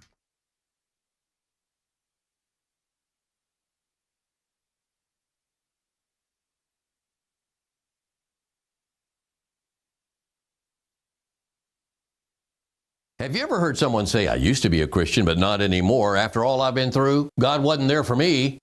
Here's what the Apostle John said in the early church about false teachers in 1 John 2:19, about those who leave the Christian community. They went out from us, but they were not really of us. For if they had been of us, they would have remained with us. But they went out so that it would be shown that they all are not of us. Essentially, the Word of God is teaching what the true spiritual condition really is of those who walk away from their faith, that they never had true faith in the first place. Their true spiritual status is that of a false Christian. And when I say spiritual status, I mean Christ-like status. People who think they are Christians, thinking they are saved, but actually aren't, either believe in a false gospel or were false converts who never intended to follow God's prompting to accept Christ. There's no such thing as a used-to-be Christian.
House GOP pressing ahead with key procedural vote on Trump's agenda. Find out what that looks like. I don't think they're getting it done right now, but they're trying. They're trying hard. Speaker Johnson's out there pleading with, please, hey, please do this, please. He's going to be so mad at me if this doesn't get done. We can't make everyone 100% happy. It's impossible. This is a deliberative body. It's a legislative process. So instead, we're decided to make everybody miserable. And remember, what gets done, what it looks like, all of this stuff will play out over the coming, once it's done and it gets out there and you start to see it actually in play, then you'll decide how it works. Because it's not like, okay, well, let's say they pass it tonight, and then tomorrow Trump decides, okay, I'm going to sign it on the 4th, and he goes on the 4th and he does the thing that we always laugh about. It's not like it's happening that second and moment. So we'll find out what it looks like in the future once all is said and done. The devil, my friends, is in the details. The devil is in the details. Speaking of the devil, this is Casey Ventura's lawyer talking about the devil Diddy. So he was convicted today of the 2 lesser charges. The big charges, the one that would have kept him in jail forever, he was found not guilty of. The reaction is that we're pleased that he's finally been held responsible for 2 federal crimes, something that he's never faced in his life. He still faces substantial jail time. Of course, we would have liked to have seen a conviction on the sex crimes in RICO, but we understand beyond a reasonable doubt is a high standard, and we're just pleased that he still faces substantial jail time. You hope he faces substantial jail time. You hope he does. I don't know if he will. I mean, he faces potentially 20 years in jail. He's not going to get that. At worst, he would get 10 years. They could run the term 10 and then serve the other 10, but they're not going to do that. He maybe 36 months, maybe 48, and then probably time served. He may get out early because of good behavior. He could be out even if he went to jail within, I would say, a year or 2. And that's a big if, because he could walk today on bail, and in 2 or 3 months when he comes back for his sentencing, he may not, he could be under house arrest or get probation. All of those things are in play. All of those things. The racketeering thing was the big thing, and that didn't work the way they thought it was going to. Ladies and gentlemen, boys and girls, friends of all ages, just to make you smile on this 4th of July, it is the girlfriend of our great belle, AOC. Bill, on this point of tax on tips, as one of the only people in this body who has lived off of tips, I want to tell you a little bit about the scam of that tax, a little bit of the fine print there. The cap on that is $25,000. While you're jacking up taxes on people who make less than $50,000 across the United States, while taking away their SNAP, while taking away their Medicaid, while kicking them off of the ACA and their health care extensions. So if you're at home and you're living off tips, you do the math. Is that worth it to you? Losing all your health care, not able to feed your babies, not being able to put a diaper on their bottom in exchange for what? This bill is a deal with the devil. Ooh, the devil. See, I'm in love with her, and I would ask her to marry me if it wasn't for the fact that she opens her mouth. She's fiery, kids. I'm not going to lie to you on that. She's a bit nuts. She's a bit fiery there. She's like Bobby Boucher's mama. It's the devil. She's exactly like Bobby Boucher's mama. It's just the devil. Look, the devil in this thing is in the details. If you've not seen it, it's not that. It's really funny. So you still pay taxes. You just get to write them off at the end of the year, only up to $25,000. And there are certain things that you're going to have to pay taxes on, and other things like it's not what I think a lot of people thought. Okay, cool. So we're just If I get taxed out $400 in a night, I don't have to pay taxes on that. They give it to me. No, it's not the way it works. They're still taking all the taxes. You just get to write it off to a certain level. And there's a lot to it. It's only for 3 years, too. So it expires. There are certain, definitely, it's not perfect. Is it better than nothing? Yeah, I would say so. But it's also certain industries. It's not every industry. So you may be in an industry where you get tipped and you think this is awesome. Guess what? It's not going to work for you because your industry may not be in it. What? It's unclear whether apps like Venmo and PayPal qualify as the cash tips for the deduction. That's the other thing. They want you to claim your cash tips as well. So it's got a lot of support, and I understand the excitement of it, but it also, if you're not in it, your industry, you're not going to be able to take advantage of it because it's already been put out there that it had to be before the end of last year that they had put this out there. So there are 4 million workers in the U.S. About 2.5% of the workers are tipped in occupations. Restaurant workers, baristas, delivery drivers, and beauty service providers. So 37% of those tipped workers earn too little to even owe federal income tax. So they're going to see zero benefit from this. I mean, that's what they say, but they may be getting tips cash-wise that they're not claiming that's okay. And it's the industry itself that is, which industry is it going to be? Because it seems like it's going to be only certain types of food places, waiters, bartenders, delivery drivers, barbers, and nail technicians. Now, get ready for this. That is only if you worked in that industry as far as the tips went prior to December 31st, 2023.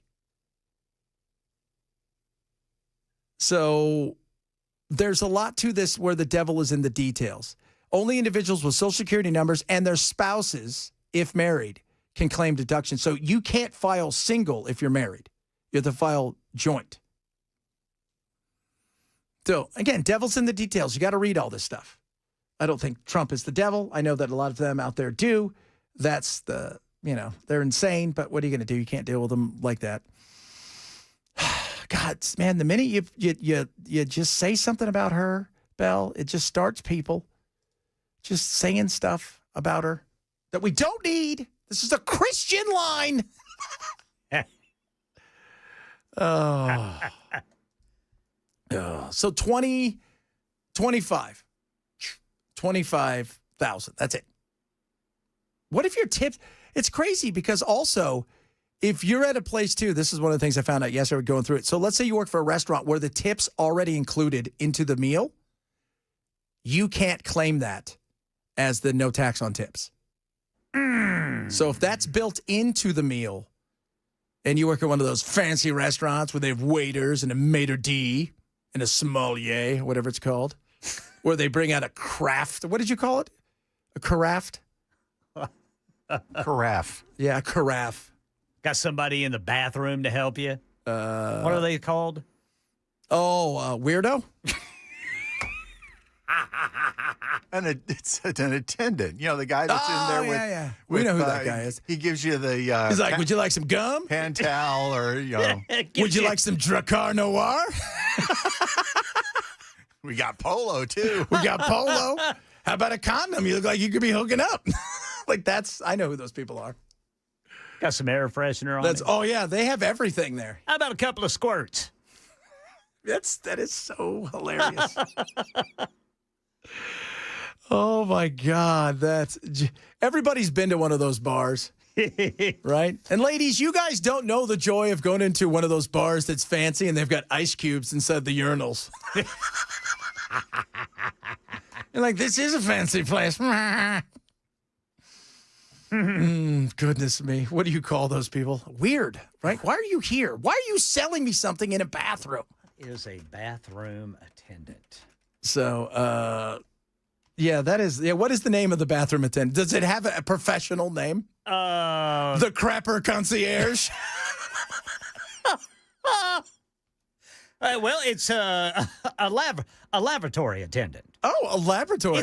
They've got a name, don't they? I thought so too. Son If of a they biscuit. don't, then we need to use Crapper the concierge. one that, yeah, Chad just came. Hello there. Welcome to the Crapper. I'm your concierge. Oh, what's up? How you doing, Dwayne? Oh, my goodness. We shouldn't be able to have this much fun. Don't say that. No, I'm just kidding. We Somebody should always- might listen. Yeah. People asking questions about no tax on overtime. Is that in this? Yes, it is. Includes provisions for no federal income tax on overtime pay.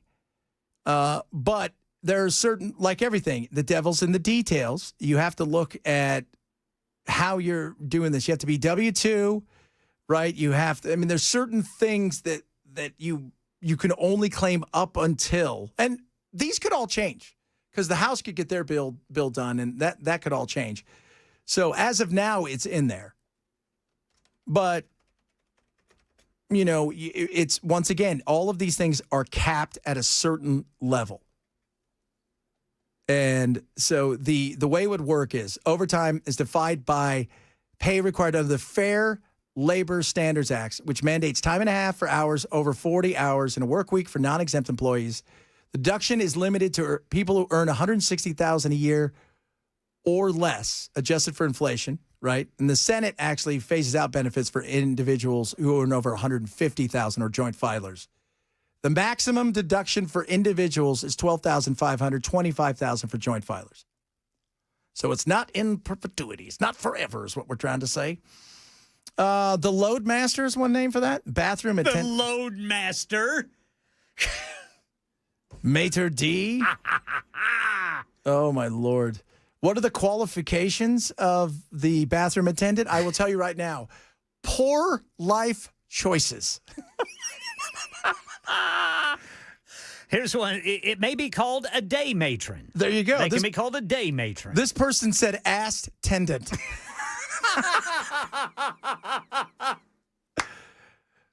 Bathroom booty buddy. So what was it? Day tendant? Yeah, a day matron. A day matron. Oh, my Lord. Wonder how much they get paid. How much does a bathroom attendant once again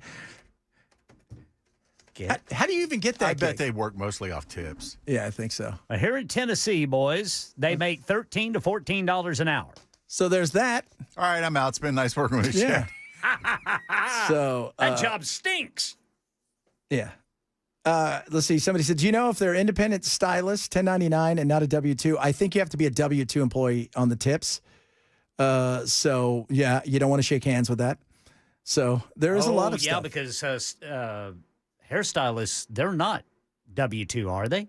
No, they're not. Especially independent ones who are. like rent their own. But you have enough write-offs anyways. You should be able to do it that way. So there's a lot of things that, again, the devil's in the details, people. Coming up. Most salons actually function the way tattoo shops You rent do. Where, the chair. You rent from the owner, and then whatever beyond your rent is yours to keep. Yeah. So, by the way, if you want to be a restroom attendant in Tennessee, yeah, Nashville is definitely where you get paid the most. Oh, really? Yeah. Nashville's at an average $15.13 per hour. Memphis is only $14 per hour. Oh, God, Memphis.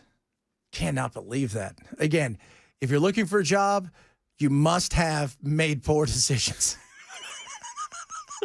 That's how you get that job. Probably are riding a bike as an adult, and you don't do it professionally. Just putting that out there. Coming up, who knows what? We're having fun. Chad Betts Show, Super Talk 99.7.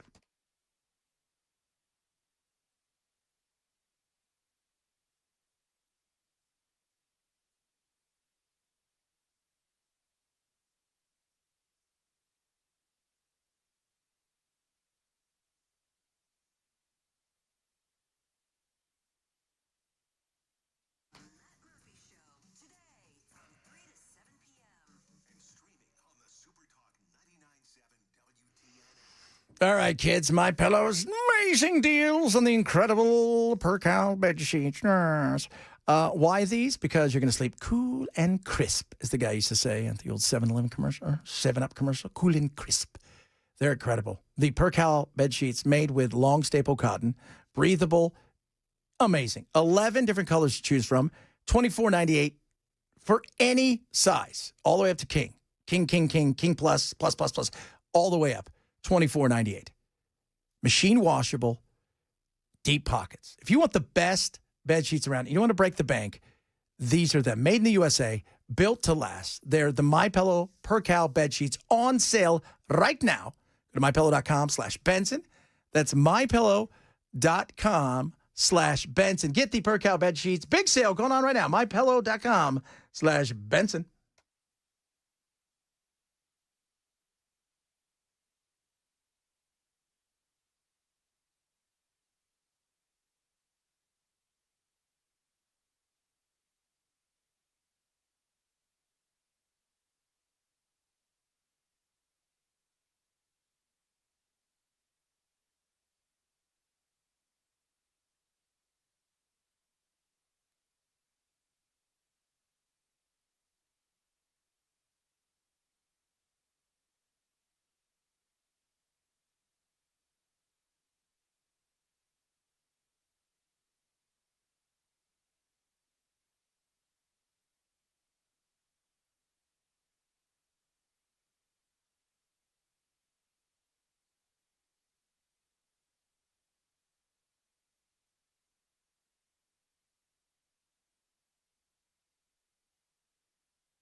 Diddy verdict reaction. Brian Koberger admits in court to slaughtering 4 Idaho University students nearly 3 years ago.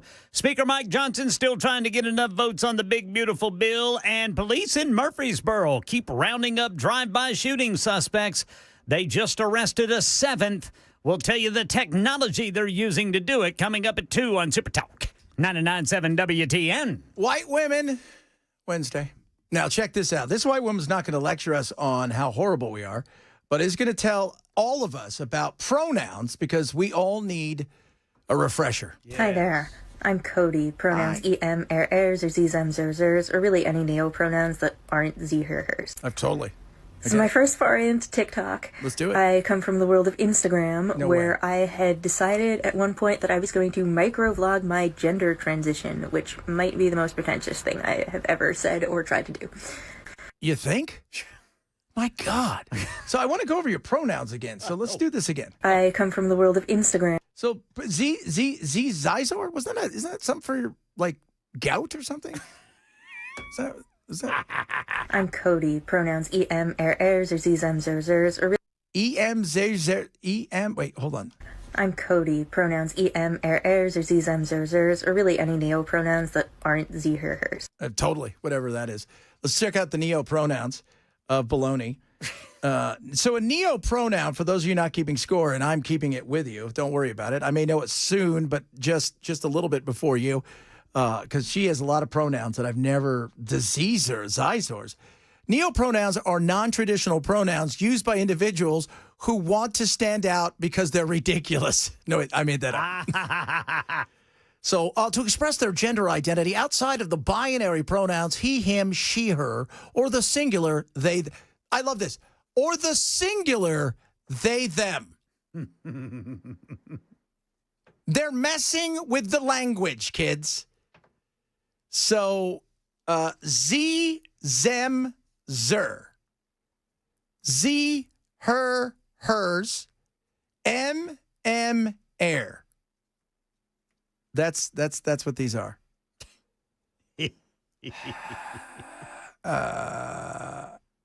I needed to know. It was so funny. I was like, I'm looking this up. Wait, what is it? I'm Cody, pronouns em, ers, or zem, zers, or really any neo-pronouns that aren't ze, her, hers. Absolutely. So Why you're does not stupidity have to be so ridiculous? It should hurt, kids. It should hurt. There's no doubt about that. No doubt about that. Coming up, hour number 3 of the big program.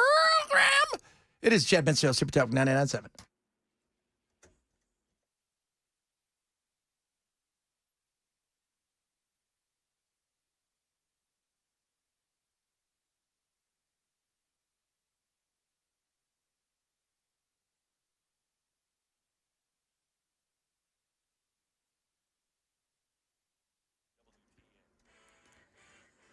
Two o'clock on the dot. I'm Ken Weaver with your top stories. Drivers, we've got a crash. Left lane is blocked 40 eastbound at Charlotte Pike. Then another crash over by the airport, 40 eastbound before Briley Parkway. And in Rutherford County, Laverne, we got a crash. The second left lane is blocked, 24 eastbound at Old Hickory Boulevard. Got the full forecast coming up in 5 minutes. This is a special report from ABC News. I'm Michelle Franzen. Jurors returning a split verdict today in the trial of Sean Diddy Combs, acquitting him on the most serious charges of sex trafficking and racketeering. The jury finding Combs guilty of prostitution-related charges. ABC legal analyst Brian Buckmeyer says his attorneys are calling for his release. At the beginning of this case, when Sean Combs was charged with sex trafficking, that is a charge that has the assumption that someone should be held pending prosecution. That assumption is gone now because he's been found not guilty of those two charges. A bail hearing set for later this afternoon. Attorney Douglas Wigdor is Cassie Ventura's attorney and reacted to the verdict. Of course, we would have liked to have seen a conviction on the sex crimes in RICO, but we understand beyond a reasonable doubt is a high standard, and we're just pleased that that he still faces substantial jail time. Combs faces up to 20 years in prison. This is ABC News. Right now in Boise, Idaho, Brian Koberger admitted in court today he was the one who killed 4 University of Idaho students in November of 2022. This is Judge Stephen Hippler. I have a written plea agreement which indicates, in sum, the defendant will plead guilty to all 5 counts in the indictment, burglary, felony, and first-degree murder, 4 counts. Means he doesn't have to face the death penalty. And in our nation's capital, Speaker Mike Johnson's trying to get enough votes to get final passage of the big, beautiful bill. The conservative House Freedom Caucus complains that the Senate version of the bill would lead to even greater deficits than what the House passed in late May. The Congressional Budget Office now says the package as amended would add $3.4 trillion to deficits over a decade. Speaker Mike Johnson says he's having great conversations with concerned colleagues, but he's urging GOP holdouts to yield on their personal preferences. We can't make everyone 100% happy. It's impossible. Stephen Portnoy, ABC News, Washington. Right now in Murfreesboro, Fox 17 says police have rounded up a 7th drive-by shooting suspect believed to be involved in a series of such shootings across Murfreesboro recently, one of which injured an innocent 11-year-old girl. Murfreesboro police crediting their gunshot technology for helping to track down the suspects. Within seconds of shots being fired, sensors from this detection system sends real-time alerts to police. Also, Real-Time Crime Center uses license plate readers to identify any vehicles involved, which in one of these cases was a blue Volkswagen sedan. That's the latest news. Weather is next. I'm Ken Weaver, WTN News.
Thunder struck it indeed, baby. No thunder this weekend. I don't think there's thunder and lightning. No thunder.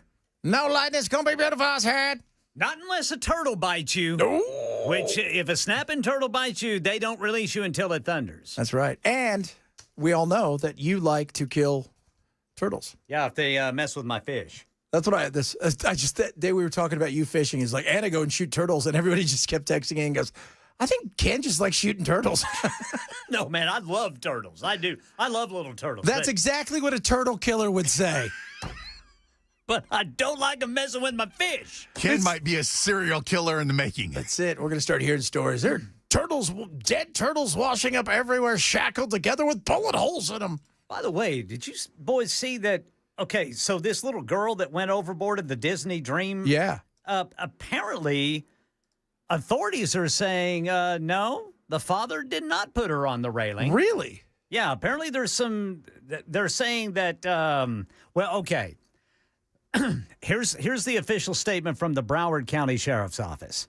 They told CBS News Miami, quote, The little girl was not being held, as erroneously reported on some social media sites, following chatter about the dad placing her on the ship's railing.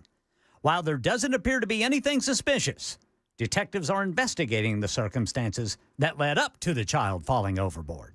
Oh, boy. I smell a lawsuit. Oh. Yeah, so then how did the child get to the railing? Well, there's plexiglass all around. How old was the child? Do we know yet? I thought she was 4. Is that 4 years old or something like that? My goodness me. That seems a little bit... Well, I don't know how high the plexiglass goes. Right. But you would assume that the plexiglass is on the inside right. of the railing, so you can't actually climb on the railing. Did she pull a chair over to try to look over and see? Or what? Yeah, she was 5. She was 5 years old. You know, I mean, as a kid, I used to climb, but that feels weird. So it's been reported that Pop set her up there, but now it looks like that didn't happen. And I love how it's like, he was very brave. He had no choice. That's what you do for your kid. You got to do it, man. Good God. They're like making him seem like he's a hero. No, you're doing what dad should do. I mean, they weren't going to leave you behind. No. They were like, well, you know the rules. You guys bought the ticket. It says you fall out, you're done. That's the rules, boys. So, yeah, what if a table was erroneously placed nearby? Oh, God, we're going to be in so much trouble. That's goofy. Bob Iger is sitting in his office right now trying to figure out the budget for the lawsuit. Oh, my goodness me. Hey, Mick, this is screwy. Well, and if this is true, man, this poor dad. Yeah. I mean... Because he was kind of getting blamed for it all. Yeah. My goodness me, kids, it's all happening. Don't go. Don't take your kid. And my family went on. So if you guys don't know, my mom's adopted my little brothers and sisters. And so, I mean, little nieces and nephews. So now they're my brothers and sisters. But she took them all on a Disney cruise like 7, 8 years ago, 10 years. She said it was the best thing in the world because the Disney cruise, the parents, you don't have to do anything. They get put in like a group, like, you know, hey, you're with Goofy and you're with Mickey. And so based on age, and they're gone all day, she said. So. Is it just like a compressed version of the theme park? In some ways, yeah. And like this one had rides on it. I mean, it had everything. And so, and they have like Mouseketeer kind of people that take your kids. So for my little brothers who were like 7 and 8 at the time, there was that group there. They went with that. They don't all go together. And she said it was the most amazing thing. And you would not see your kids till later in the afternoon. So it allowed you to do all kinds of things. Apparently, and throw one of them over, which is weird. You don't want that. Yeah, you know they're trying to figure out, how do we settle this? Yeah. How do we settle this? By the way, speaking of settled, did you see speaking of cases and all that, Karen Reed already sold. Really? Already sold her story. So, to who? Does it say? They're not saying, but they're thinking it's at least 7+ figures. Wow. And they're looking at real stars to play this. Not one of those things. They're talking about the likes of Jennifer Aniston and stuff are being tossed around. Wow. Yeah, on that Disney lawsuit, if the father sues them, he stands to make so much money because she was so young and had so much life ahead of her. Yeah. That if they lose that, it could be multi-millions that they have to pay out. And we know what Disney does. Disney will drag it out until you die of old age. Yeah, well, they've got money. They've got money. They've got bank. Boy, do we. Ha-ha. Yeah, but they're not going to want this they ongoing don't want continued this. publicity. No. Yeah, that's true, yeah. You remember that a few years ago, the lady that died of peanut allergies? She was a doctor, and she was at one of their resorts, and they asked like 40 times. And the reason they picked the restaurant is because it specialized, not having anything cooked in peanut oil, this, that, and the other. And she ended up, there was peanuts or something happened at peanuts. She died. She was a doctor. And they sued. And the restaurant and Disney said, no, we're not paying you a penny. He's a doctor. She was a doctor. He asked for $50,000. That was it. And they wanted to drag it out. And finally, the publicity was so bad. They're like, all right, we should just pay this guy. It was like 50 G's. So Disney, they will. That's walking around money for Bob Iger. Yeah. I mean, it's, totally. Super walking around. Walking around. That's just, what do you got in your pants? I got walking around money. I got 50 grand. 50 big bucks, baby. 50,000 simoleons. You can't stop me.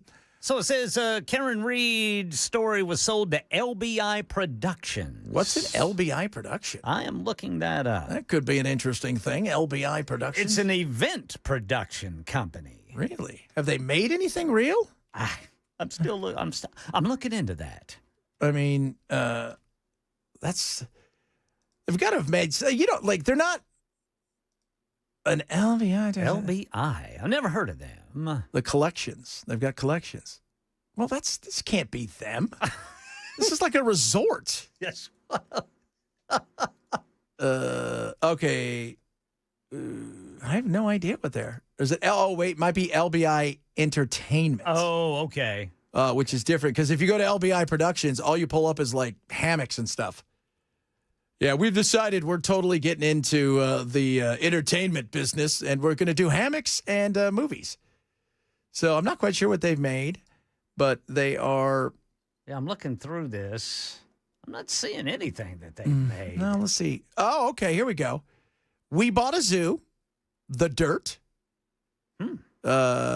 Heels, The Crash, Evil Knievel on Tour. There you go. Mob Cops, Ride Along, Curve. So they've done some stuff. The Exorcism at Lincoln High. Ooh, I bet that was good. Narc, The Followers. Narc.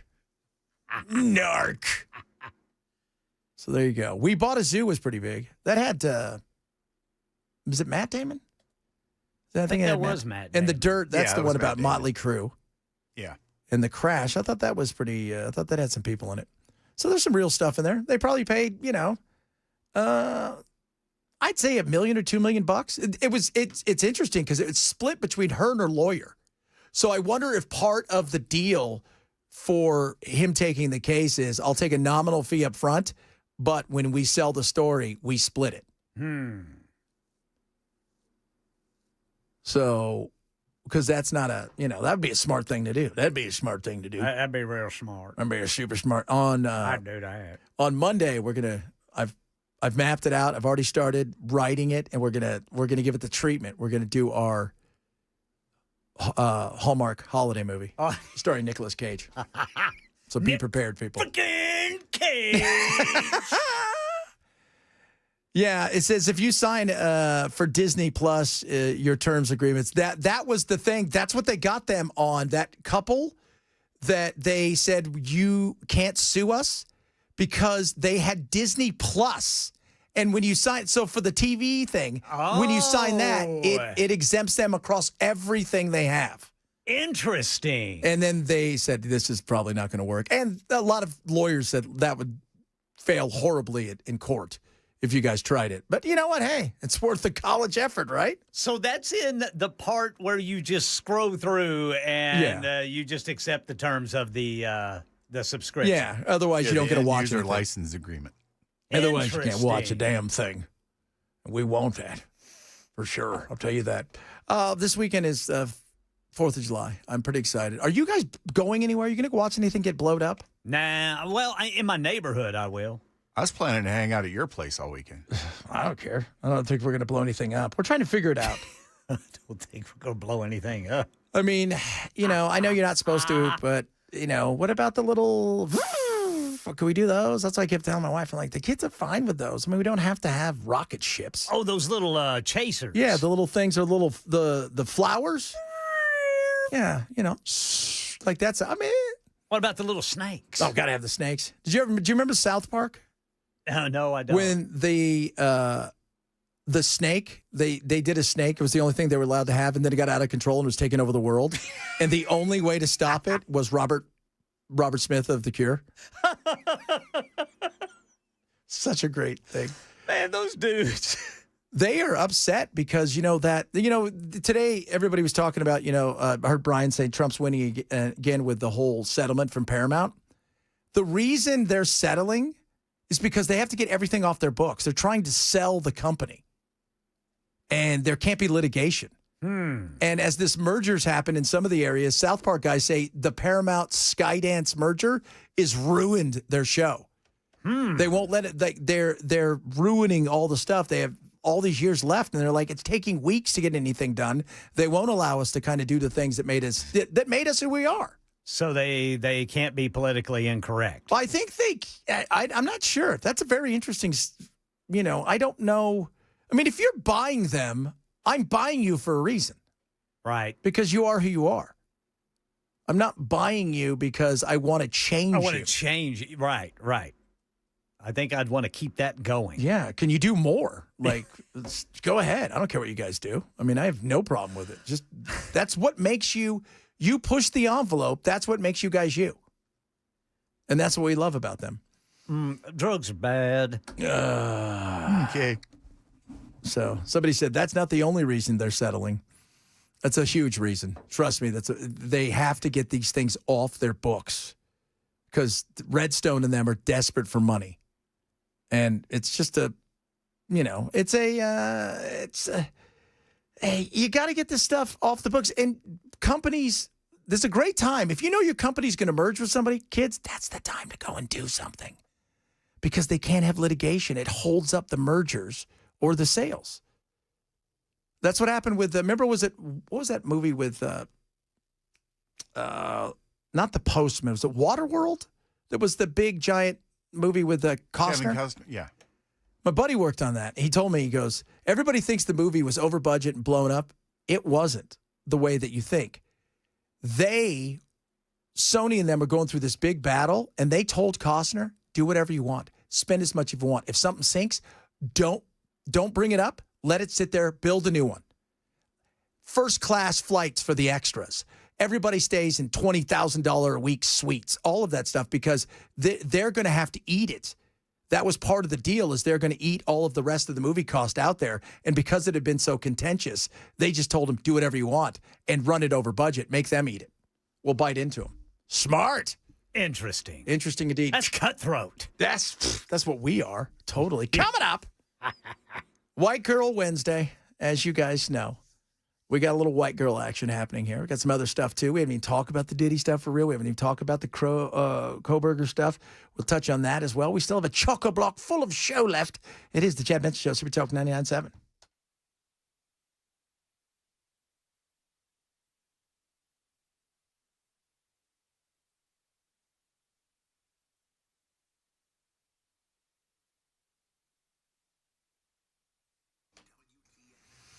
I want you guys to talk to my buddies over at Bulwark Capital. Now, this month, Thursday the 24th at 5:30, they are having their halftime webinar. They're going to talk about all the things that are happening in the market, where they think the market is going the rest of the years. It is X's and O's. It is not rah-rah. It's not baloney. And they're up in a major way this year. Your investments, your retirement, what is it doing for you? A lot of people have no idea, and you've got people that are cookie-cutter solutions. That is not them. So check out and I'm telling you guys, it takes about 45 minutes. You're going to be blown away by what Zach Abraham and everybody has going on over there. Check out their webinar, 5:30, July 24th. That's a Thursday. You can register now at knowyourriskpodcast.com, knowyourriskpodcast.com for our good friends over at Bulwark Capital. Investment advisory service offered through Check Financial LLC and SEC registered investment advisor. Investments involve risk, not a guarantee. Past performance not guarantee future results. Check 25252.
Diddy verdict reaction. Idaho college murders guilty plea. Pink slips at Microsoft. These stories and more coming up at 2:30 on Super Talk 99.7 WTN.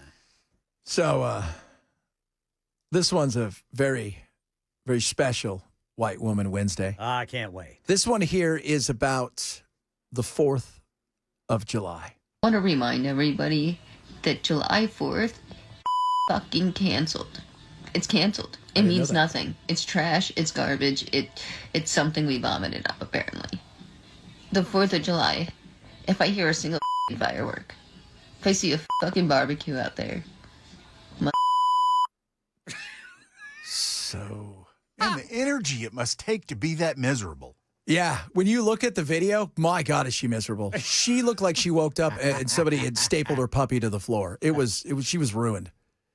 Well, I don't have any problem with that. She was talking like this. Yeah, that's why I let you guys know the 4th. Actually, I checked 4th of July will be here. Yeah, it will. Unless, of course, they don't get the big, beautiful bill done. Then we're gonna hold off on a couple of days. Yes, we're going to move it out to Monday. So everybody will have Monday off. We're going to fireworks a few days. This is it. So, man, they're pressing ahead with the key procedural vote, but they're not quite over the line yet. All the excitement. Yeah, so they've got to approve the rule, I guess. Yeah, they got to, before they can even bring it to the floor, you got to have all the rules. We're not even at the point where they're it's just. It could be a long day and night, boys. Yeah, indeed. Indeed. And you know what, guys? 4th of July completely canceled. Yeah. It's done, according to that lady. Dusted. With all the arm twisting that Johnson's going to have to do, I just cannot see it getting through. They're going to, I bet money they postpone the vote. Because I don't think he's got the votes right now. I don't think he does either. So is it a simple majority, or do they have to have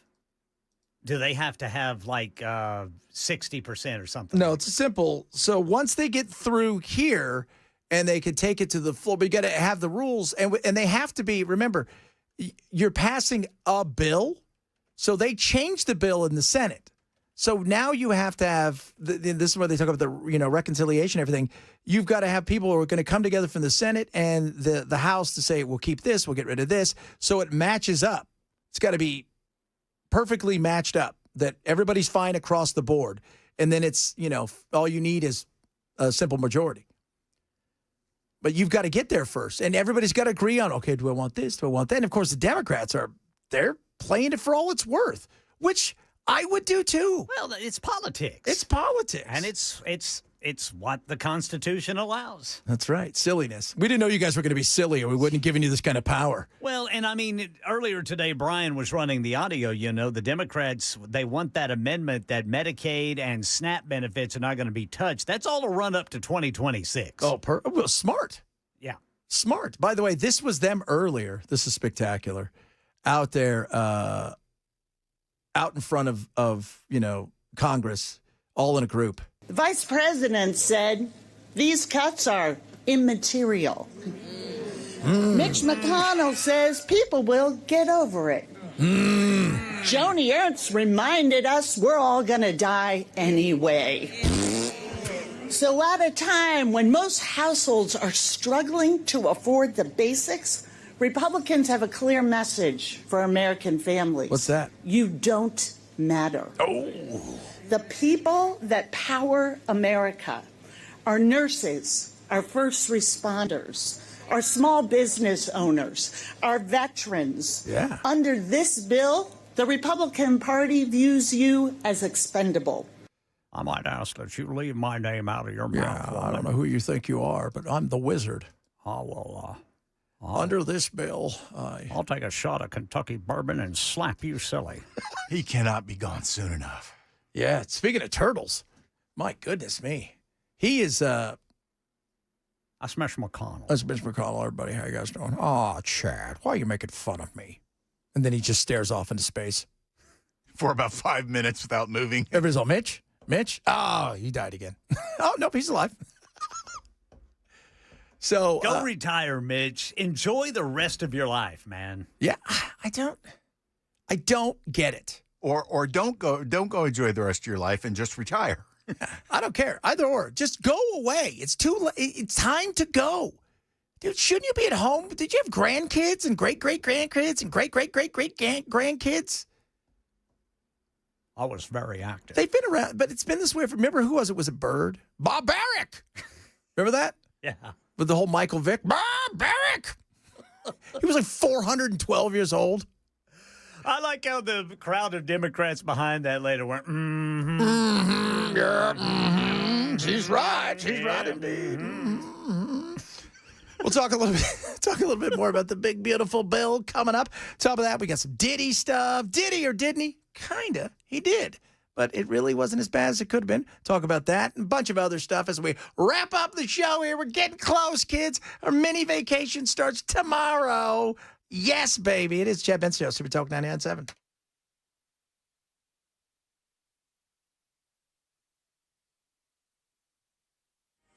I'm Ken Weaver with your top stories. Got the full forecast coming up in 5 minutes. This is a special report from ABC News. I'm Michelle Franzen. In New York City, the jury in the Sean Diddy Combs trial returning a split verdict today, acquitting him on 3 counts, including sex trafficking and racketeering counts, and finding him guilty on prostitution-related crimes. Combs is facing up to 20 years in prison. ABC's Aaron Katersky says it comes after 14 hours of deliberations. They really had to make a difficult decision, not just on the racketeering conspiracy, but as the defense said, the women that Combs was accused of trafficking were also his long-term girlfriends. Cassie Ventura with him for 11 years, Jane with him for more than 3 years. And the defense tried to argue that they were consensual relationships. Outside the courthouse in Lower Manhattan, cheers and celebrations with fans and supporters turning out for the verdict. Combs' family say they are happy. Combs' attorney now asking a judge to release him on bail.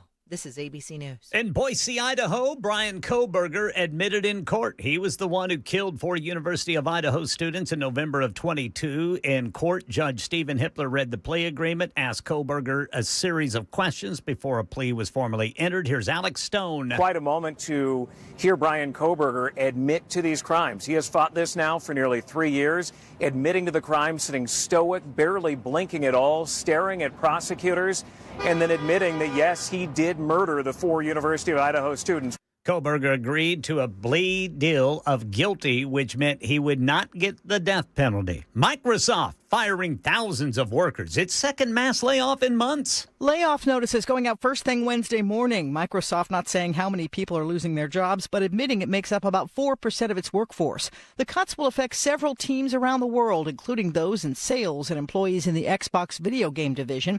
This is the 3rd round of layoffs at Microsoft this year, including its biggest round of cuts, 6,000 people, that happened in May. That's Sherry Preston and the latest news. Weather's next. I'm Ken Weaver, WTN News.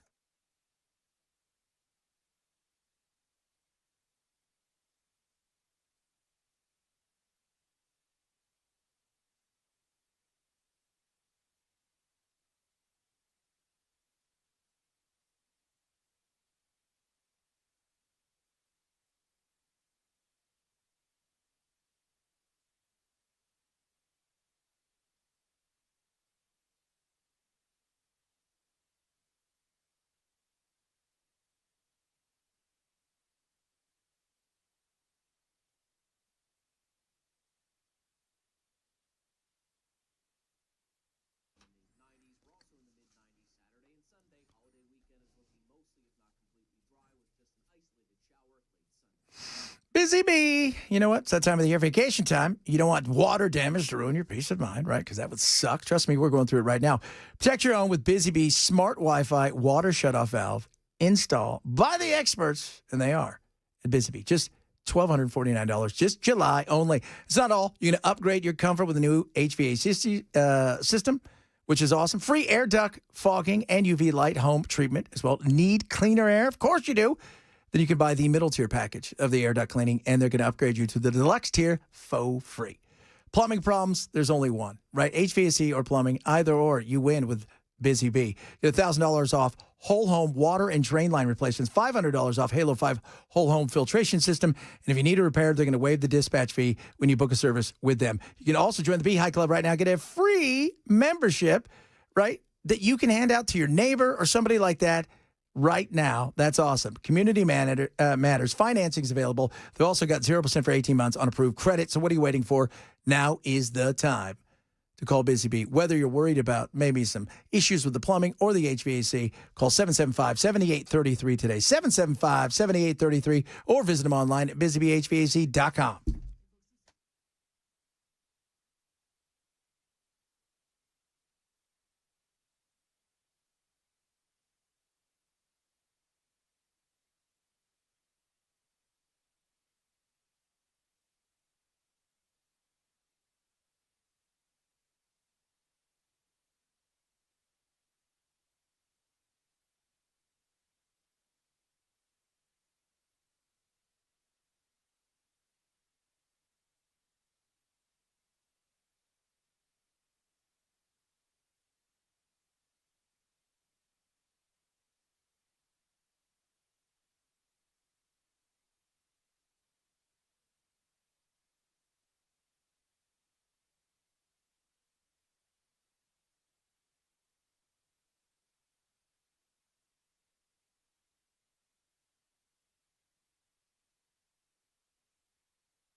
All right, My Pillow. They make great pillows. They make all kinds of stuff. But the Percal bed sheets, ooh, they're going to for you. So awesome these things are. Deep pockets, but you don't need deep pockets to afford these. $24.98. It's an amazing deal. Made with long, stable cotton right here in America. And when I talk about deep pockets, you put these things on, you have to worry about them coming up in the middle of the night and rolling over, any of that stuff. They stay on. Washable, absolutely. You will love these things. The feel is incredible, crisp and cool. Oh, my goodness. And $24.98. Now you're thinking to yourself, okay, now what's the king size? $24.98. What's the queen? $24.98. That's it, $24.98. 11 colors to choose from. You can get yours now. Go to mypillow.com/Benson and save big. The best bed sheets around. mypillow.com/Benson for the Percal bed sheets on sale now. mypillow.com/Benson. A guy texted in, or a gal, not quite sure, and said the same thing I thought that Ken said. Is the judge's name Hitler? No. No. Hold on just a second. Hitler. Okay, because that'd be a weird name. It's like, Steve, you don't want to change your last name? Nope, I like it. Steve Hitler's a pretty good name. No, my mom and daddy named me that, and then, by God, that's what I'm going to be called. I mean, it's famous. I mean, yeah, okay. But Hitler, you don't want to change that? Somebody's old. Did he say Hitler is the...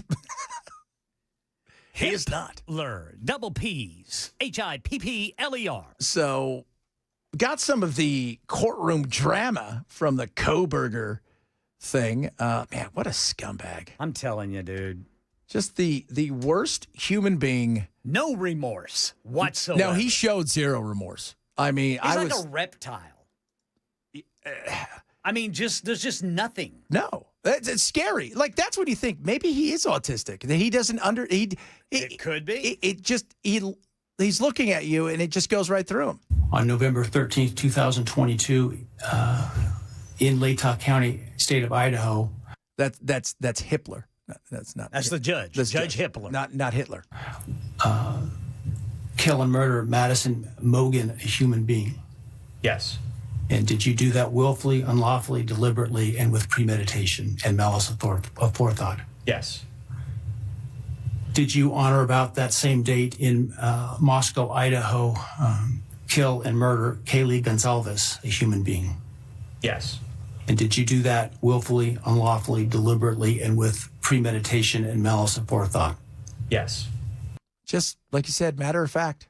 Sociopath. Like he's got no empathy. He's got somewhere to be. And he was studying, right, to become a criminologist. Yeah.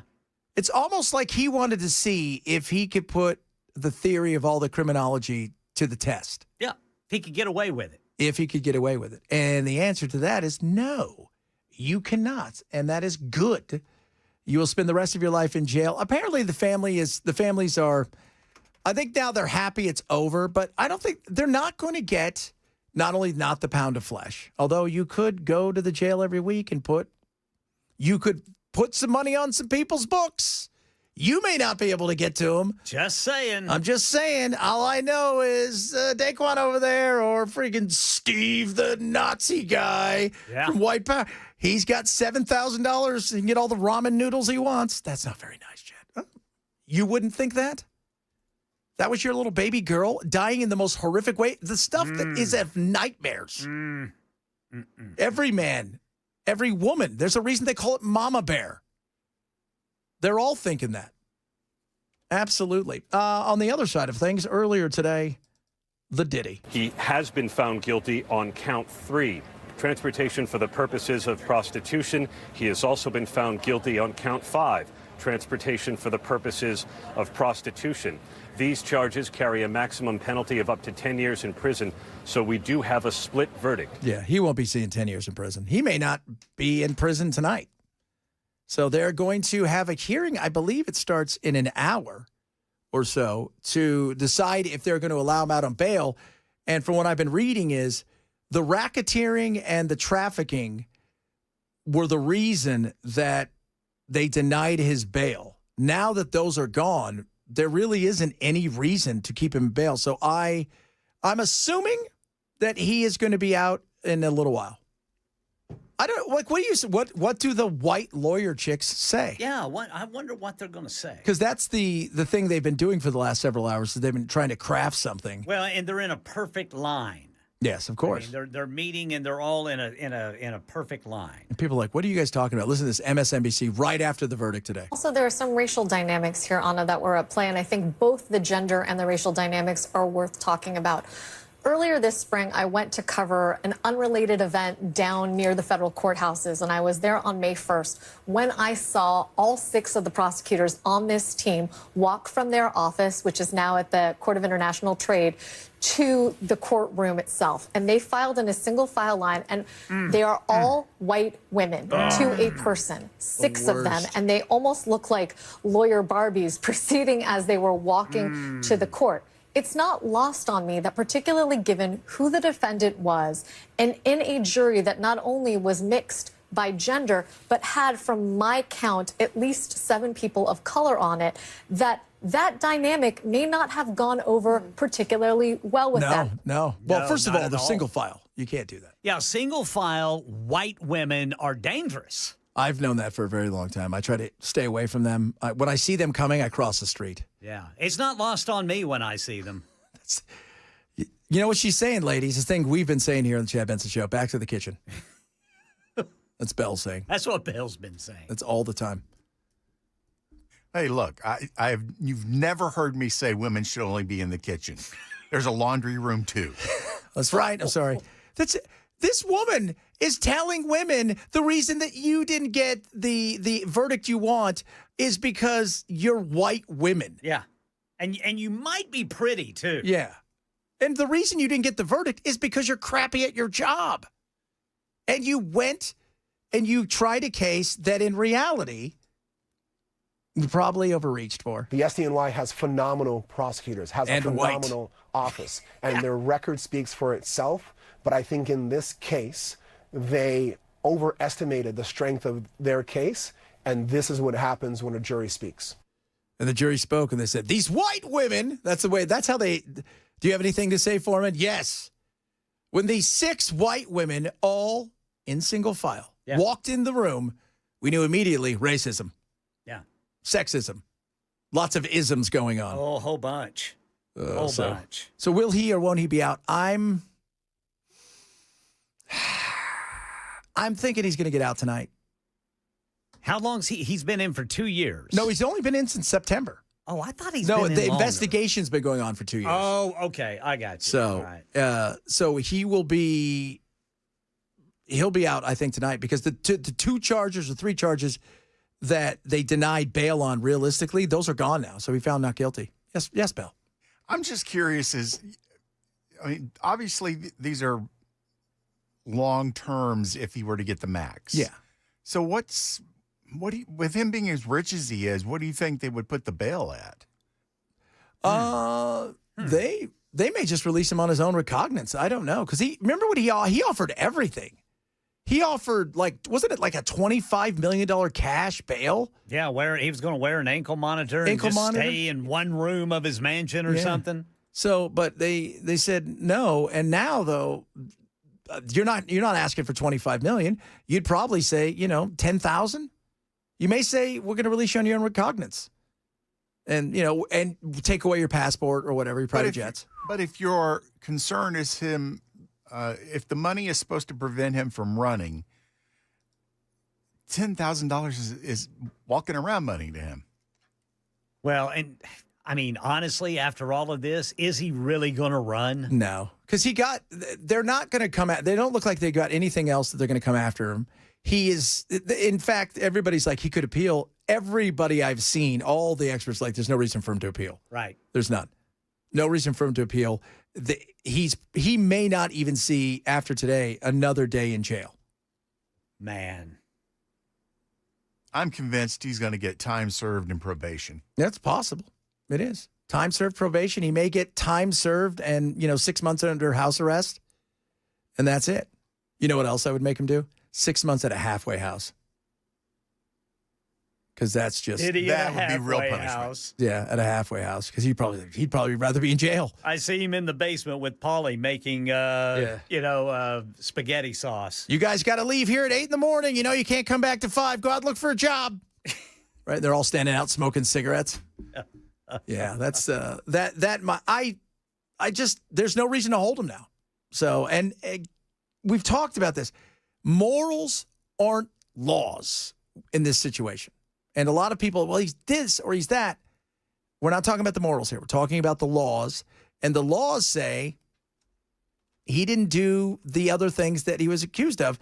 And the stuff he did, in reality, he would never have been charged with if it was just that alone.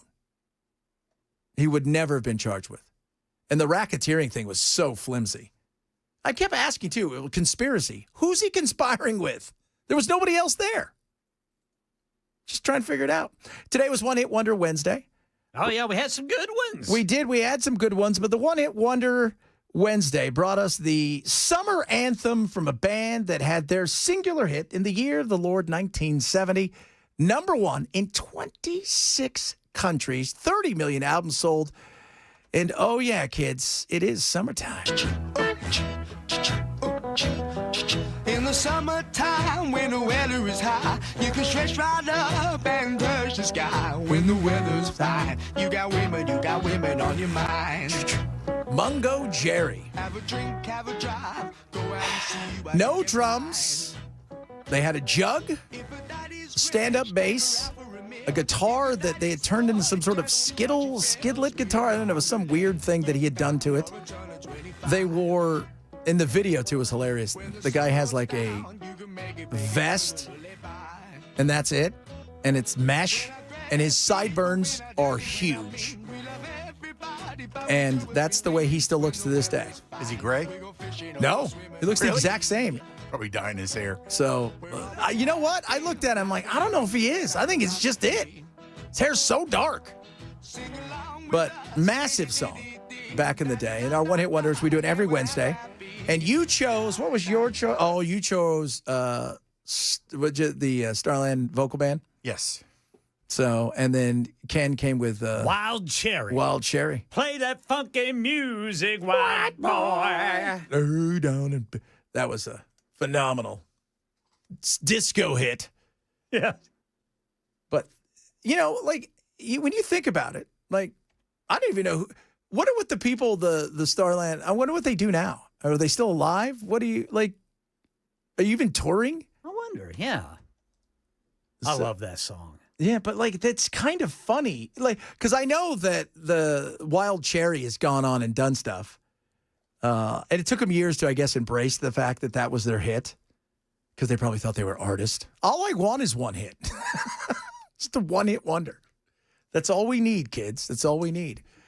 Coming up. One of the guys in Starland actually, I think it was Bill Danoff, co-wrote Country Roads with John Denver. No, there you go.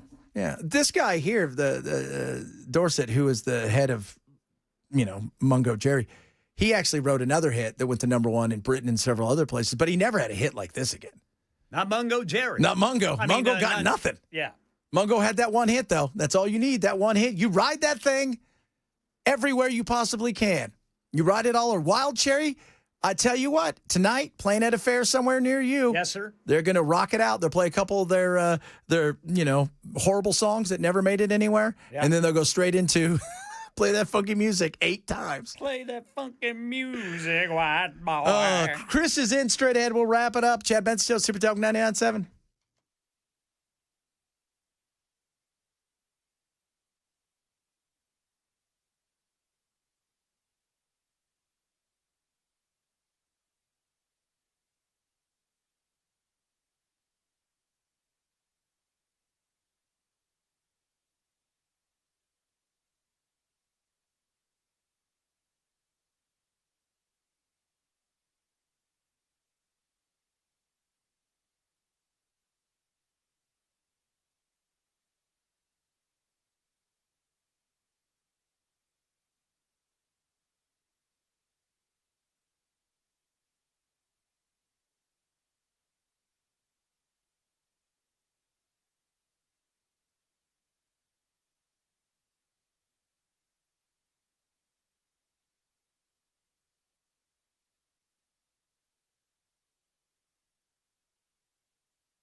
want to remind everybody that July 4th fucking canceled. Oh, no. It's canceled. It means nothing. Not It's what? trash. It's garbage. It's something we vomited up, apparently. The 4th of July, if I hear a single firework, if I see a fucking barbecue out there, Oh, my gosh. She is not happy about this. Not a single firework? Nope, but it's going to happen anyways because it can't be stopped. Sounds like somebody that has a dog that goes crazy, and that's where a lot of this anger comes from. No, I think she sounds like somebody who is just, well, that is true. Let's be real. Everybody's getting out their weighted blankets for their dogs. The CBD gummies. Calm down, Rover. Is your dog okay? My dog is high as a kite and sleeping. He ain't waking up. Murph Marley ain't getting up at all. He's just chilling. That's it. So what's happening, man? Not much. How are you? I'm ready to go and relax. Oh yeah, it's gonna be a fun weekend. It is. Yeah, you got any big plans? No. It's the beauty That's of it. perfect. I love Golf, pickleball, barbecue, watch some stuff blow up, take a nap, rinse and repeat. I mean, though, you got a slammed weekend. Yeah, man. it is. I don't want to go anywhere. I don't want to fight anything. I don't want to go somewhere and have to argue with people, try to get it's nuts. So what about you? We're gonna do the Watertown parade with the Wilsons. Yes, sir. Yeah, the kids are excited. It's the Watertown parade. You're allowed to shoot water guns at the parade. Yes, sir. Marchers. So Wait a minute. They literally can shoot them with water guns? Yeah. Yeah. And Brian Wilson texted me and goes, "Hey, do your kids have any water guns?" And I replied back, "An arsenal." Like John Wick. It's like, yeah, you hit a button and the wall opens up, and it's just. I just got a text, actually. Our plans have changed. Well, mine have. But Diddy said, "Chad, what are you doing tonight?" I said, "I got nothing going on." So he said, "Great. Grab your white sneakers and let's go." Did you see the baby oil celebrations outside the courthouse? Oh, no. Oh, yeah. They were dancing and pouring baby oil on each other. That was... It's a weird thing to celebrate. First of all, going anywhere a celebrity or somebody is on trial or for whatever reason, whether it's the Britney thing, it's weird to do that. Woo! We beat human trafficking charges. Yeah. They only got us on the lesser of prostitution. Woo! Yeah, which is... Which in the rap community, now he's going to look like well, a at least he professional paid for it, pimp. right? I mean, that's the whole thing they said. Well, at least he paid on time. Oh, jeez. Oh, do you guys 30-day net? Awful. Oh, so what are you talking about today? Well, we'll talk about this big, beautiful bill. We'll talk a little bit about that. We got Matt Murphy joining the show today. Hi, Brother Murphy. He's going to be joining us for the entire hour of 5 o'clock. All right. So that's going to be really fun. And then in the 6 o'clock hour, we have J6 political prisoner Colton Maccabee joining us, and we're going to have a conversation about freedom ahead of the 4th of July. Oh, I like that. Freedom. Yeah, it's just, a guy that had everything taken away from him. So that's a for- packed show. Do you think this thing's going to get through? I mean, we'll wait and see. I don't have any faith that it's going to happen today, but stranger things have happened. Yeah, I think overnight maybe something gets done. I have a hard time believing that by 7 o'clock we're going to have this thing done. No, I don't think so. I mean, it would have to be because there's not one or two that you need to change. There's a lot of people that aren't happy. There's 10 Republican holdouts right now. And like I'm for the bill. I'm not going to doubt Trump at this point. I doubted him a little bit when it came to how we handle Iran, and I was like, you handled that flawlessly. So I'm done doubting. But I don't like the attacks on Thomas Massey. I'm still a Thomas Massey fan. I think it's ridiculous. And like even today, like people got on Lisa Murkowski. I'm like, why? She did what she was supposed to do. She needs to do the best for her constituents, which is Alaska. I draw the line at not being mad at Thomas Massey. But the whole thing is, your job is to do what? Is to bring stuff home for Alaska. Yeah. That's your job. That's your number one job. You're hired not to be a senator for America, but to be a U.S. senator representing Alaska. So, and it's frustrating because, you know what? I also think I know he wants to get it done by the 4th, but the pressure I think some of these people are putting themselves under, do it right. But wouldn't the unleashing of American energy and cutting a lot of that red tape help the people of Alaska? Yes, it would. But if you also have a lot of people that are on Medicare that may lose their gigs. I mean, I don't know if Alaska and is the SNAP hottest, as well. And SNAP, but you got to think about for, SNAP too, because you've got a lot of people there that are. But if you live in Alaska, you're already getting getting checks from the state government for the oil revenue anyway. Yeah, but not everybody thinks everybody gets like $50,000. My buddy's like, I got like $2,300 a year. That's not bad. No, it's not bad. It's better than nothing. But when everything costs $28 for a soda because you live in the middle of nowhere? The overwhelming majority, though, of individuals that are going to be removed from Medicaid, Medicare are illegal aliens. Alaska's not a hot spot for that, I would imagine. I don't think so. I would doubt it. I would doubt it. And then if you're able-bodied and you're able to work, like, deal with it. Yeah, well, I have no problem with that. I just think the devil's in the details, and you got to kind of watch out because they'll say that, and then if they screw up, because you never know. It's not about Trump. It's about the people that formulate these things where the stuff comes in. So Chris and Murph at some point today coming in. Dude, you have a good weekend. Everybody be safe.